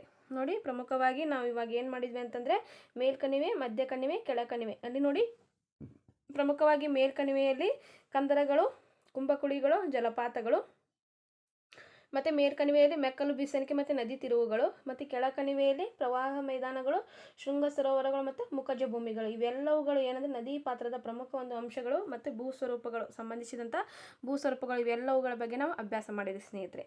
ಈ ಒಂದು ಡೈಗ್ರಾಮನ್ನು ನೀವು ನೆನ್ಪಿಟ್ಕೊಳ್ಳಿ, ಮತ್ತು ಬೇಕಂತಂದರೆ ನೀವು ಹಾಕ್ಕೊಂಡು ಬರ್ಕೋಬೋದು. ಯಾಕಂದರೆ ಇದೇ ಎಕ್ಸಾಮ್ನಲ್ಲಿ ಏನಾಗಿತ್ತು, ಇದೇ ಡೈಗ್ರಾಮ್ ಬಿದ್ದು ಇದಕ್ಕೆ ಒಂದು ಪ್ರಶ್ನೆ ಆಗಿತ್ತು. ಸೊ ಅದಕ್ಕೆ ನಾನು ಇದನ್ನು ಇಂಪಾರ್ಟೆಂಟ್ ಅಂದ್ಕೊಂಡು ಅದನ್ನು ಹಾಕಿದ್ದೆ ಇಲ್ಲಿ. ಇಲ್ಲಿ ನೋಡಿ, ಪ್ರಮುಖವಾಗಿ ಅಳವೆ ಮತ್ತು ಮುಖಜ ಭೂಮಿಗಳು ಅಂದರೆ ಏನೋ ಸ್ವಲ್ಪ ಅದ್ರ ಬಗ್ಗೆ ಡೆಫಿನೇಷನ್ ಕೂಡ ಇಲ್ಲಿ ನಿಮಗಿದು ತಿಳಿದಿರಲಿ ಎಂಬ ಒಂದು ಅಂಶವನ್ನು ಕೊಟ್ಟಿದ್ದಾರೆ. ಯಾಕಂದರೆ ಇವು ಕೂಡ ಒಂದೊಂದು ಸಾರಿ ಎಕ್ಸಾಮ್ಗೆ ಇಂಪಾರ್ಟೆಂಟ್ ಆಗುತ್ತೆ ಸ್ನೇಹಿತರೆ. ನದಿಯ ಸಾಗರ ಅಥವಾ ಸಮುದ್ರವನ್ನು ಸೇರುವ ಭಾಗದಲ್ಲಿ ಅಗಲವಾದ ಕಂಡುಬರುವ ಉಬ್ಬರವಿಳಿತ ವಿಭಾಗವೇ ಏನಂದರೆ ಅಳಿವೆಗಳು. ಮತ್ತು ಇನ್ನು ಮುಖಜ ಭೂಮಿ ಅಂದರೆ ನದಿ ಸಮುದ್ರ ಸೇರುವ ಅಂತಿಮ ಭಾಗದಲ್ಲಿ ಸಂಚಯನದಿಂದ ನಿರ್ಮಿತವಾದ ತ್ರಿಕೋನಾಕೃತಿಯ ಮೈದಾನಗಳು ಏನು ಮುಖಜ ಭೂಮಿಗಳು ಅಂತಂದು ಕೂಡ ಕರೀತಾರೆ ಸ್ನೇಹಿತರೆ. ಇವು ಕೂಡ ಇಂಪಾರ್ಟೆಂಟ್ ಆಗುತ್ತೆ ಎಕ್ಸಾಮ್ಗೆ. ಸ್ವಲ್ಪ ಇವುಗಳನ್ನು ನೀವು ನೋಟ್ಸ್ ಮಾಡಿ ಕೂಡ ಇಟ್ಕೋರಿ. ಇನ್ನು ಮುಂದಿನದಾಗಿ ಹಿಮನದಿ ಬಗ್ಗೆ ಅಭ್ಯಾಸ ಮಾಡೋಣ ಸ್ನೇಹಿತರೆ. ನೋಡಿ, ಪ್ರಮುಖವಾಗಿ ಇದನ್ನು ಕೂಡ ನಾನು ಒಂದು ಡೈಗ್ರಾಮ್ ಮೂಲಕನೇ ತೆಗೆದುಕೊಂಡು ಬಂದೇನೆ, ಅಂದ್ರೆ ಬಟ್ ಅಂತ ನಿಮ್ಗೆ ಗೊತ್ತಾಗುತ್ತೆ ಅನ್ನೋ ಒಂದು ಉದ್ದೇಶದಿಂದ. ನೋಡಿ, ಹಿಮನದಿ ಅಂದರೆ ಏನು ಅಂದರೆ ಪರ್ವತಗಳ ಅತಿ ಎತ್ತರ ಭಾಗಗಳು ಮತ್ತು ಧ್ರುವ ಪ್ರದೇಶಗಳ ನಿರ್ಗಲ್ಲು ಮತ್ತು ಹಿಮರಾಶಿ ಕಂಡುಬರುತ್ತದೆ. ಹಿಮರಾಶಿಯು ಅದರ ಭಾರ ಮತ್ತು ಗುರುತ್ವಾಕರ್ಷಣ ಬಲದಿಂದ ಇಳಿಜಾರಿನಲ್ಲಿ ನಿಧಾನವಾಗಿ ಜಾರುವುದನ್ನು ಏನಂತ ಕರೀತಾರೆ ಅಂದರೆ ಹಿಮನದಿ ಅಂತ ಕರೀತಾರೆ. ನೋಡಿ, ಇದು ಪ್ರಮುಖವಾಗಿ ಹಿಮನದಿಯ ಡೆಫಿನೇಷನ್ ಆಗಿದೆ, ಓದ್ಕೊಳ್ಳಿ. ಇನ್ನು ಮುಂದಿನದಾಗಿ ಹಿಮನದಿಯ ವಿಧಗಳು ಬರ್ತವೆ. ಖಂಡಾಂತರ ಹಿಮನದಿ ಮತ್ತು ಪರ್ವತ ಅಥವಾ ಆಲ್ಕೈನ್ ಅಥವಾ ಹಿಮನದಿಗಳು ಅಂತಂದು ಕೂಡ ಬರ್ತಾವೆ ಸ್ನೇಹಿತರೆ. ಇಲ್ಲಿ ನೋಡಿ, ಪ್ರಮುಖವಾಗಿ ಖಂಡಾಂತರ ಹಿಮನದಿ ಬಗ್ಗೆ ನಾವು ಇವಾಗ ನೋಡೋಣ. ನೋಡಿ, ಪ್ರಮುಖವಾಗಿ ಖಂಡಾಂತರ ಹಿಮನದಿ ಮತ್ತು ಪರ್ವತ ಹಿಮನದಿಗಳು ಅಂತಂದು ಬರ್ತಾವೆ. ಖಂಡಾಂತರ ಹಿಮನದಿ ಧ್ರುವ ಪ್ರದೇಶದಲ್ಲಿ ವಿಸ್ತಾರವಾದ ಮಂಜುಗಡ್ಡೆಯ ಹಾಳೆಯನ್ನು ಏನಂತಾರೆ ಖಂಡಾಂತರ ಹಿಮನದಿಗಳು ಅಂತಂದು ಕರೀತಾರೆ. ಇದಕ್ಕೆ ಎಕ್ಸಾಂಪಲ್ ಹೇಳಬೇಕಂದ್ರೆ ಗ್ರೀನ್ಲ್ಯಾಂಡ್ ಮತ್ತು ಅಂಟಾರ್ಟಿಕಾ ಏನು ಹಿಮನದಿಗಳು ಇದಕ್ಕೆ ಎಕ್ಸಾಂಪಲ್ಸ್ ಆಗ್ತಾವೆ. ಮತ್ತು ಪರ್ವತ ಅಥವಾ ಆಲ್ಕೈನ್ ಅಥವಾ ಕಣಿವೆ ಹಿಮನದಿಗಳು ಅಂದರೆ ಎತ್ತರ ಪ್ರದೇಶದಲ್ಲಿರುವ ಹಿಮನದಿಗಳನ್ನು ಪರ್ವತ ಅಥವಾ ಹಿಮಕಣಿವೆ ನದಿ ಏನು ಹಿಮನದಿಗಳು ಅಂತ ಕರೀತಾರೆ. ನೋಡಿ, ಪ್ರಮುಖವಾಗಿ ಪರ್ವತ ಅಥವಾ ಆಲ್ಕೈನ್ ಇವುಗಳ ನೋಡಿ ಕಣಿವೆ ಪ್ರದೇಶಗಳು ಹಿಮನದಿಗಳು ಯಾವ ಅಂದರೆ ಎತ್ತರ ಪರ್ವತ ಪ್ರದೇಶದಲ್ಲಿ ಹಿಮನದಿಗಳನ್ನು ಪರ್ವತ ಅಥವಾ ಕಣಿವೆ ಹಿಮನದಿಗಳು ಅಂತಂದು ಕರೀತಾರೆ ಸ್ನೇಹಿತರೆ. ಇದು ನೋಡಿ ಸ್ನೇಹಿತರೆ, ಹಿಮನದಿಗೆ ಸಂಬಂಧಪಟ್ಟಂತೆ ಒಂದು ಡೈಗ್ರಾಮ್ ಇದು. ಇಲ್ಲಿ ನೋಡಿ, ಪ್ರಮುಖವಾಗಿ ನೇವಾ, ಪರ್ವತ ಘಟಕ, ಗಿರಿಶೃಂಗ, ಕೋಲ್, ಮತ್ತು ಇಲ್ಲಿ ನೋಡಿ ಮಧ್ಯಶಿಲಾಚನೀಯ, ಪಾರ್ಶ್ವಶಿಲಾಚನೀಯ. ಇದು ಏನಂದರೆ ಹಿಮನದಿಗೆ ಸಂಬಂಧಪಟ್ಟಂಥ ಒಂದು ಡೈಗ್ರಾಮ್ ಸ್ನೇಹಿತರೆ ಇದು ಪ್ರಮುಖವಾಗಿ. ಮತ್ತು ನೋಡಿ, ಈ ಕಡೆ ಏನಂದರೆ ಭೂ ನಗ್ನೀಕರಣದ ಕೃತ್ಯವಾಗಿ ಹಿಮನದಿಯು ಸವೆತ ಸಾಗಾಣಿಕೆ ಮತ್ತು ಸಂಚಯ ಕಾರ್ಯವನ್ನು ನಿರ್ವಹಿಸುತ್ತದೆ. ಹಿಮನದಿಯ ಸವೆತ ಕಾರ್ಯ ಬಹುತೇಕ ಪಾರ್ಶ್ವ ಕೊರತೆಯಾಗಿರುವುದರಿಂದ ಹಲವು ಬಗೆಯ ವಿಶಿಷ್ಟವಾದ ಭೂಸ್ವರೂಪಗಳು ನಿರ್ಮಿತವಾಗ್ತವೆ. ಅವ್ಯಾವ ಭೂಸ್ವರೂಪಗಳಂತ ನೋಡಿದಾಗ ಹಿಮಗಾರ, ಇಲ್ಲಿ ಈ ತೋರಿಸಿನೆಲ್ಲ ಅವೇ ಹಿಮಗಾರ, ಗಿರಿಶೃಂಗ, ಪರ್ವತ ಕಟಕ, ಶಿಲಾಸೋಪಾನ, ಇವು ಆಕಾರದ ಕಣಿವೆಗಳು, ತೂಗು ಕಣಿವೆ ಮೊದಲಾದವುಗಳು. ಇಲ್ಲಿ ನೋಡಿ ಸ್ನೇಹಿತರೆ, ಪ್ರಮುಖವಾಗಿ ಹಿಮನದಿಯ ಒಂದು ಸಂಚಯನದಿಂದ ಉಂಟಾಗುವ ಭೂ ಸ್ವರೂಪಗಳು ಯಾವುವು ಅಂತಂದು ಕೂಡ ಪ್ರಶ್ನೆ ಆಗ್ಬೋದು. ಅವಾಗ ನೋಡಿ, ಇಲ್ಲಿ ಪ್ರಮುಖವಾಗಿ ಹಿಮಗಾರ, ಗಿರಿಶೃಂಗ, ಪರ್ವತ ಕಟಕ, ಶಿಲಾಸೋಪಾನ, ಇವು ಆಕಾರದ ಕಣಿವೆ, ತೂಗು ಕಣಿವೆ, ಇವೆಲ್ಲ ಮೊದಲಾದವುಗಳು ಏನಂದರೆ ಹಿಮನದಿಯ ವಿಶಿಷ್ಟವಾದಂಥ ಭೂ ಸ್ವರೂಪಗಳು ಅಂತಂದು ಕೂಡ ಇಲ್ಲಿ ಹೇಳ್ಬೋದು. ಹಿಮನದಿಯಿಂದ ಉಂಟಾಗುವಂತಹ ವಿಶಿಷ್ಟ ಭೂ ಸ್ವರೂಪಗಳು ಕೂಡ ಇವು ಹೌದು ಅಂತಂದಿಲ್ಲಿ ಹೇಳ್ಬೋದು ಸ್ನೇಹಿತರೆ. ಇನ್ನು ನೋಡೋಣ ಮುಂದಿನದಾಗಿ ಹಿಮನದಿಯ ಸಾಗಾಣಿಕೆ ಮತ್ತು ಸಂಚಯನ ಕಾರ್ಯಗಳನ್ನು ಜೊತೆಯಲ್ಲಿ ನಿರ್ವಹಿಸುವುದು. ಸಂಚಯನ ಕಾರ್ಯದಿಂದ ನಿರ್ಮಿತವಾದ ಕೆಲವು ಮುಖ್ಯವಾದಂತಹ ಭೂ ಸ್ವರೂಪಗಳಂದರೆ ಯಾವುವು ಅಂತ ನೋಡೋಣ. ಶಿಲಾಚಿನೀಯಗಳು, ಸರ್ಪಾಕಾರದ ದಿನ್ನೆಗಳು. ನೋಡಿ, ಪ್ರಮುಖವಾಗಿ ಏನು ಭೂ ಸಂಚಯನದಿಂದ ಮತ್ತು ಹಿಮನದಿಯ ಸಾಗಾಣಿಕೆ ಮತ್ತು ಸಂಚಯ ಕಾರ್ಯದಿಂದ ಜೊತೆಯಲ್ಲಿ ಏನಾಗುತ್ತೆ ಸಂಚಯ ಕಾರ್ಯದಿಂದ ನಿರ್ಮಿತವಾದ ಪ್ರಮುಖ ಭೂ ಸ್ವರೂಪಗಳು ಅಂತಂದು ಹೇಳ್ತಾರೆ. ಅವೇ ಅಂದರೆ ಶಿಲಾಚಿನೀಯಗಳು, ಸರ್ಪಾಕಾರದ ದಿನ್ನೆಗಳು, ರೇವಿ ಮಣ್ಣಿನ ಮೈದಾನಗಳು, ತ್ರಿಕೋನಾಕಾರದ ದಿನ್ನೆಗಳು ಹಾಗೂ ಹಿಮಜಲ ಪ್ರವಾಹ ಮೈದಾನಗಳು. ಇವೆಲ್ಲವುಗಳು ಏನಂದರೆ ಹಿಮನದಿಯ ಒಂದು ಸಂಚಯನ ಕಾರ್ಯದಿಂದ ಉಂಟಾಗುವಂತಹ ಭೂ ಸ್ವರೂಪಗಳು ಅಂತಂದು ಹೇಳ್ಬೋದು ಸ್ನೇಹಿತರೆ. ಇನ್ನು ಮುಂದಿನದಾಗಿ ನೋಡೋಣ, ಶಿಲಾಚಿನೀಯಗಳು ಬರ್ತವೆ. ನೋಡಿ, ಪ್ರಮುಖವಾಗಿ ಶಿಲಾಚಿನೀಯಗಳು ಅಂದರೆ ಏನು ಅಂತ ನೋಡೋಣ. ಹಿಮವೀಕರಣದ ಪ್ರದೇಶದಲ್ಲಿ ಕಂಡುಬರುವ ಅತಿ ಮುಖ್ಯ ಭೂ ಸ್ವರೂಪಗಳು ಏನಂದರೆ ಶಿಲಾಚಿನೀಯಗಳು. ನೋಡಿ, ಪ್ರಮುಖವಾಗಿ ಶಿಲಾನಿಚಯಗಳು ಅಂದರೆ ಏನು ಅಂತ ನೋಡೋಣ. ಹಿಮನದಿಯ ಹಿಮಕರ್ಣದ ಪ್ರದೇಶದಲ್ಲಿ ಕಂಡುಬರುವಂಥ ಅತಿ ಮುಖ್ಯವಾದಂತಹ ಭೂಸ್ವರೂಪಗಳನ್ನು ಏನಂತ ಕರೀತಾರೆ, ಶಿಲಾನಿಚಯಗಳನ್ನು ಕರೀತಾರೆ. ಇಲ್ಲಿ ಪ್ರಮುಖವಾಗಿ 4 ವಿಧಗಳಲ್ಲಿ ಇವುಗಳನ್ನು ವಿಂಗಡಿಸ್ಯಾರ. ನೋಡಿ, ಪ್ರಮುಖವಾಗಿ 4 ವಿಧಗಳಲ್ಲಿ ಇವನ್ನ ವಿಂಗಡಿಸಿದ್ದಾರೆ. ಯಾವ್ಯಾವ ಅಂತ ನೋಡಿ, ಪಾರ್ಶ್ವ ಶಿಲಾನಿಚಯ ಮತ್ತು ಮಧ್ಯ ಶಿಲಾನಿಚಯ, ತಳದ ಶಿಲಾನಿಚಯ ಮತ್ತು ಅಂತ್ಯ ಶಿಲಾನಿಚಯ. ನೋಡಿ, ಪ್ರಮುಖವಾಗಿ ಶಿಲಾಚನೀಯಗಳನ್ನು ಏನು ಮಾಡ್ಯಾರ 4 ವಿಧಗಳಲ್ಲಿ ಇವುಗಳನ್ನು ಪ್ರಮುಖವಾಗಿ ವಿಂಗಡಿಸಿದ್ದಾರೆ. ಪ್ರಮುಖವಾಗಿ ಪಾರ್ಶ್ವ ಅಂದಾಗ ಹಿಮನದಿಯ ಕಣಿವೆಯುದ್ದಕ್ಕೂ ಎರಡೂ ಬದಿಗಳಲ್ಲಿ ಶಿಲಾವಸ್ತುಗಳನ್ನು ಸಂಚಯವಾಗುವುದನ್ನು ಏನಂತ ಕರೀತಾರೆ? ಪಾರ್ಶ್ವ ಶಿಲಾನಿಚಯ ಅಂತಂದು ಕರೀತಾರೆ. ಇನ್ನು ಮಧ್ಯ ಶಿಲಾನಿಚಯ ಅಂತಂದರೆ ಎರಡು ಹಿಮನದಿಗಳು ಸಂಧಿಸಿದಾಗ ಅವುಗಳ ಪಾರ್ಶ್ವ ಶಿಲಾನಿಚಯ ಪರಸ್ಪರ ಒಗ್ಗೂಡುತ್ತವೆ. ಇವುಗಳನ್ನು ಮಧ್ಯ ಶಿಲಾನಿಚಯ ಎಂದು ಕರೆಯುತ್ತಾರೆ. ಇನ್ನು ಮುಂದಿನದಾಗಿ ತಳದ ಶಿಲಾನಿಚಯ ಅಂದರೆ ಏನು ಅಂದರೆ ಹಿಮನದಿಯ ಕಣಿವೆಯ ತಳಭಾಗದಲ್ಲಿ ಶಿಲಾವಸ್ತುಗಳ ಸಂಚಯನವಾಗುವುದನ್ನು ತಳದ ಶಿಲಾಚಿನೆಗಳಂತಂದು ಕರೀತಾರೆ. ಇನ್ನು ಮುಂದಿನದಾಗಿ ಅಂತ್ಯ ಶಿಲಾಚಿನೆಯ ಅಂತಂದರೆ ಇವು ಹಿಮನದಿಯ ಅಂತ್ಯ ಭಾಗದಲ್ಲಿ ಸಂಚಯನಗೊಂಡಂತಹ ಶಿಲಾವಸ್ತುಗಳಾಗಿವೆ ಅಂತಂದಿಲ್ಲಿ ಹೇಳ್ಬೋದು ಸ್ನೇಹಿತರೆ. ಇವೆಲ್ಲವುಗಳು ಏನಂದರೆ ಪ್ರಮುಖವಾಗಿ ಶಿಲಾನಿಚಯ ಪ್ರಮುಖ ವಿಧಗಳಾಗ್ತವೆ.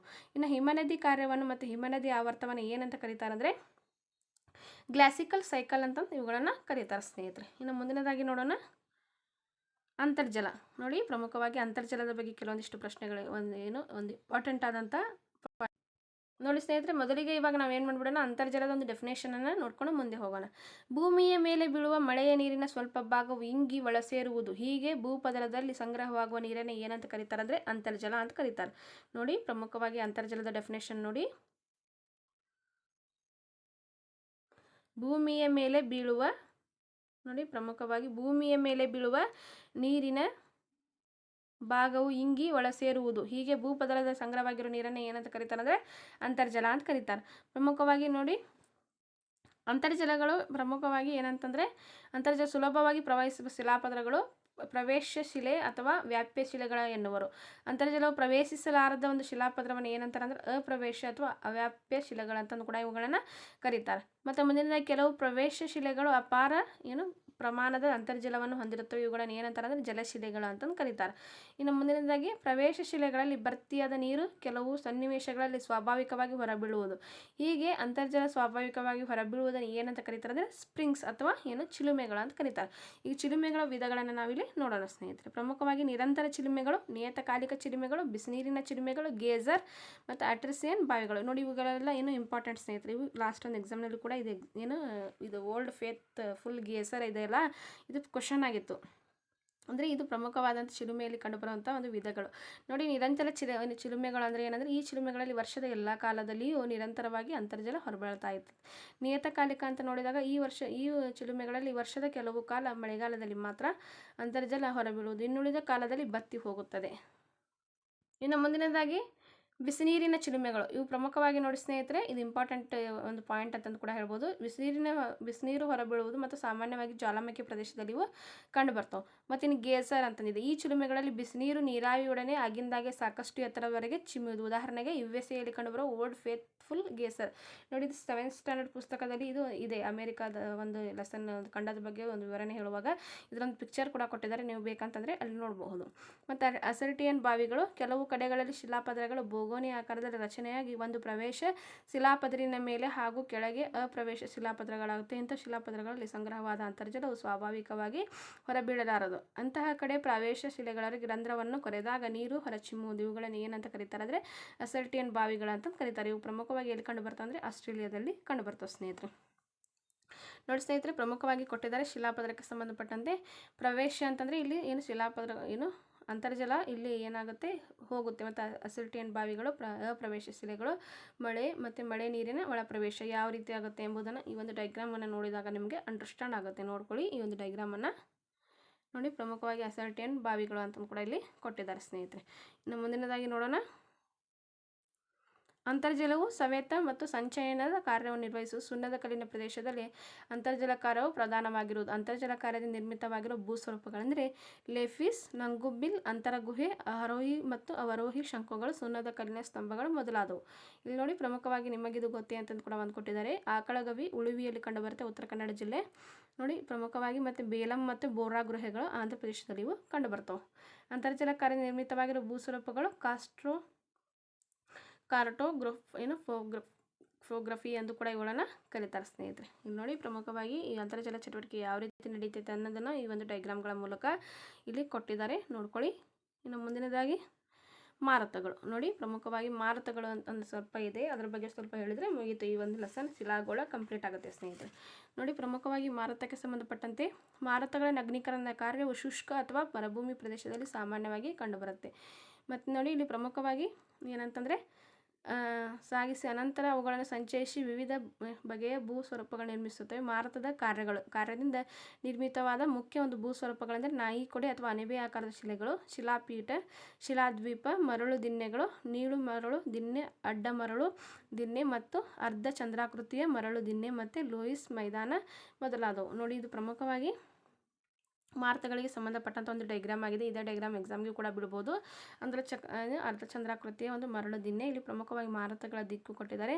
ಅರ್ಧ ಚಂದ್ರಾಕೃತಿ ಮರಳು ದಿನ್ನೆ, ಕಡಿದಾದ ಇಳಿಜಾರು ಮಾರುತದ ದಿಕ್ಕುಗಳನ್ನು ಕೂಡ ಇಲ್ಲಿ ಕೊಟ್ಟಿದ್ದಾರೆ ಸ್ನೇಹಿತರೆ. ಇದನ್ನು ನೋಡ್ಕೊಳ್ಳಿ. ಇನ್ನು ಮುಂದಿನದಾಗಿ ಅರ್ಧ ಚಂದ್ರಾಕೃತಿಯ ಮರಳು ದಿನ್ನೆಗಳು ಮರುಭೂಮಿಯಲ್ಲಿ ಕಂಡುಬರುವ ವಿಶೇಷ ಭೂಸ್ವರೂಪಗಳು. ನೋಡಿ, ಪ್ರಮುಖವಾಗಿ ಅರ್ಧ ಚಂದ್ರಾಕೃತಿಯ ಮರಳು ದಿನ್ನೆಗಳು ಎಲ್ಲಿ ಕಂಡು ಬರ್ತವೆ ಅಂದರೆ ಮರುಭೂಮಿಯಲ್ಲಿ ಇವು ಪ್ರಮುಖವಾಗಿ ಕಂಡುಬರ್ತವೆ. ಈ ಒಂದು ಪಾಯಿಂಟನ್ನು ಕೂಡ ಇಲ್ಲಿ ನೆನಪಿಟ್ಕೋಬೇಕಾಗುತ್ತೆ. ಮರುಭೂಮಿಯಲ್ಲಿ ಪ್ರಮುಖವಾಗಿ ಕಂಡುಬರುವಂಥ ವಿಶೇಷ ಭೂಸ್ವರೂಪ ಆಗಿದೆ ಅಂತಂದಿಲ್ಲಿ ಹೇಳ್ಬೋದು. ಮರುಭೂಮಿಗಳ ಅಂಚಿನ ನುಣುಪಾದ ಹಳದಿ ಬಣ್ಣದ ಮಣ್ಣಿನ ಕಣಗಳಿಂದ ಸಂಚಯನಗೊಂಡ ಪ್ರದೇಶವನ್ನು ಏನಂತ ಕರೀತಾರೆ? ಲೋಯಸ್ ಅಂತಂದು ಕರೀತಾರೆ ಸ್ನೇಹಿತರೆ. ನೋಡಿ, ಪ್ರಮುಖವಾಗಿ ಉದಾಹರಣೆಗೆ ಹೇಳ್ಬೇಕಂದ್ರೆ ಚೀನಾದ ಲೋಯಸ್ ಮೈದಾನ ಎಲ್ಲಿ ಕಂಡು ಬರ್ತದೆ ಅಂದರೆ ಚೀನಾದಲ್ಲಿ ಕಂಡುಬರುತ್ತೆ. ನೋಡಿ, ಪ್ರಮುಖವಾಗಿ ಮಾರುತಗಳ ನಗ್ನೀಕರಣ ಕಾರ್ಯವನ್ನು ಮಾರುತದ ಆವರ್ತನ ಅಥವಾ ಇಯೋಲಿಯನ್ ಸೈಕಲ್ ಅಂತಂದು ಕೂಡ ಇದನ್ನು ಕರೀತಾರೆ. ಇನ್ನು ಮುಂದಿನದಾಗಿ ನೋಡಿ, ಸಮುದ್ರದ ಅಲೆಗಳು. ಪ್ರಮುಖವಾಗಿ ವಿವಿಧ ಭೂ ನಗ್ನೀಕರಣ ಕೃತ್ಯಗಳಲ್ಲಿ ಸಮುದ್ರದ ಅಲೆಗಳು ಕೂಡ ಒಂದು ಪ್ರಮುಖ ಬಾಹ್ಯ ಶಕ್ತಿಯಾಗಿವೆ. ಸಮುದ್ರದ ಅಲೆಗಳು ಸಮುದ್ರದ ಮೇಲ್ಭಾಗದಲ್ಲಿ ಏರು ತಗ್ಗುಗಳನ್ನು ಹೊಂದಿರುವ ನೀರಿನ ಪ್ರಕಾರವಾಗಿವೆ. ಇಲ್ಲಿ ಪ್ರಮುಖವಾಗಿ ಸಮುದ್ರದ ಒಂದು ಸಂಚಯನದಿಂದ ಅಥವಾ ಅಲೆಗಳಿಂದ ಉಂಟಾಗುವಂತಹ ಭೂಸ್ವರೂಪಗಳೆಂದರೆ ಶಿಲಾಪ್ರಪಾತ, ಸಮುದ್ರ ಗುಹೆಗಳು, ಸಮುದ್ರ ಬಿಡಿಬಂಡೆಗಳು, ಸಮುದ್ರ ಕಮಾನು, ಭೂಶಿರ, ಮರಳು ಅಡ್ಡಗಟ್ಟುಗಳು, ಮರಳು ದಿಂಡುಗಳು, ಲಗೂನ್ ಸರೋವರಗಳು ಇತ್ಯಾದಿ. ಇಲ್ಲಿ ನೋಡಿ, ಪ್ರಮುಖವಾಗಿ ಸಮುದ್ರದ ಅಲೆಗಳಿಂದ ಉಂಟಾಗುವಂತಹ ಒಂದು ಪ್ರಮುಖ ಭೂ ಸ್ವರೂಪಗಳನ್ನು ಕೊಟ್ಟಿದ್ದಾರೆ. ಗುಹೆ, ಭೂಶಿರ, ಸ್ವಾಭಾವಿಕ ಕಮಾನು, ಬಿಡಿಬಂಡೆ, ಸ್ಟಂಪ್. ಈ ರೀತಿ ಇಲ್ಲಿ ಏನಂತಂದರೆ ಸಮುದ್ರದ ಅಲೆಗಳ ಬಗ್ಗೆ ಒಂದು ಮಾಹಿತಿ ಇದೆ. ನೋಡಿ ಸ್ನೇಹಿತರೆ, ಇಷ್ಟಕ್ಕೆ ಏನಂದರೆ ಶಿಲಾಗೋಳಕ್ಕೆ ಸಂಬಂಧಪಟ್ಟಂಥ ಲೆಸನ್ ಕಂಪ್ಲೀಟ್ ಆಯಿತು ಸ್ನೇಹಿತರೆ. ಇನ್ನು ಮುಂದಿನದಾಗಿ ವಾಯುಗಳ ಇದೆ, ಅದನ್ನು ಕೂಡ ನಾನು ನೆಕ್ಸ್ಟ್ ಕ್ಲಾಸ್ನಲ್ಲಿ ಮಾಡ್ತೀನಿ. ನೋಡಿ, ಈ ಒಂದು ವಿಡಿಯೋ ನಿಮ್ಗೆ ಲೈಕ್ ಆದರೆ ಒಂದು ಲೈಕ್ ಬಟನ್ ಒತ್ತೋದನ್ನು ಕೂಡ ಮರಿಬೇಡಿ. ನಿಮ್ಮ ಎಲ್ಲ ಫ್ರೆಂಡ್ಸ್ಗಳಿಗೂ ಕೂಡ ಶೇರ್ ಮಾಡಿ. ಯಾಕಂದರೆ ಇದು ಇಂಪಾರ್ಟೆಂಟ್ ಲೆಸನ್ ಸ್ನೇಹಿತರೆ. ನಮ್ಮ TET ಎಕ್ಸಾಮಿಗೆ ಸಂಬಂಧಪಟ್ಟಂತೆ ಶಿಲಾಗೋಳ ಏನಂದರೆ ಇಂಪಾರ್ಟೆಂಟ್ ಲೆಸನ್ ಆಗಿದೆ. ಇದು ಒಂದು ತುಂಬ ಲೆಂತಿ ಆದ ಒಂದು ಲೆಸನ್ ಕೂಡ ಹೌದು. ಅದಕ್ಕೆ ನಾನು ಏನು ಮಾಡಿಬಿಟ್ಟು ಲಾಸ್ಟಿಗೆ ಸ್ವಲ್ಪ ಡೈಗ್ರಾಮ್ಗಳನ್ನು ಹೇಳೋಣ ಅಂದ್ಕೊಂಡು ಪುಸ್ತಕದಲ್ಲಿರುವಂಥ ಮಾಹಿತಿಯನ್ನು ಕೂಡ ತೊಗೊಂಬಂದೆ. ಸ್ವಲ್ಪ ನನ್ನ ಹ್ಯಾಂಡ್ ರೈಟಿಂಗ್ ಕೂಡ ನಾನು ಬರದೆ.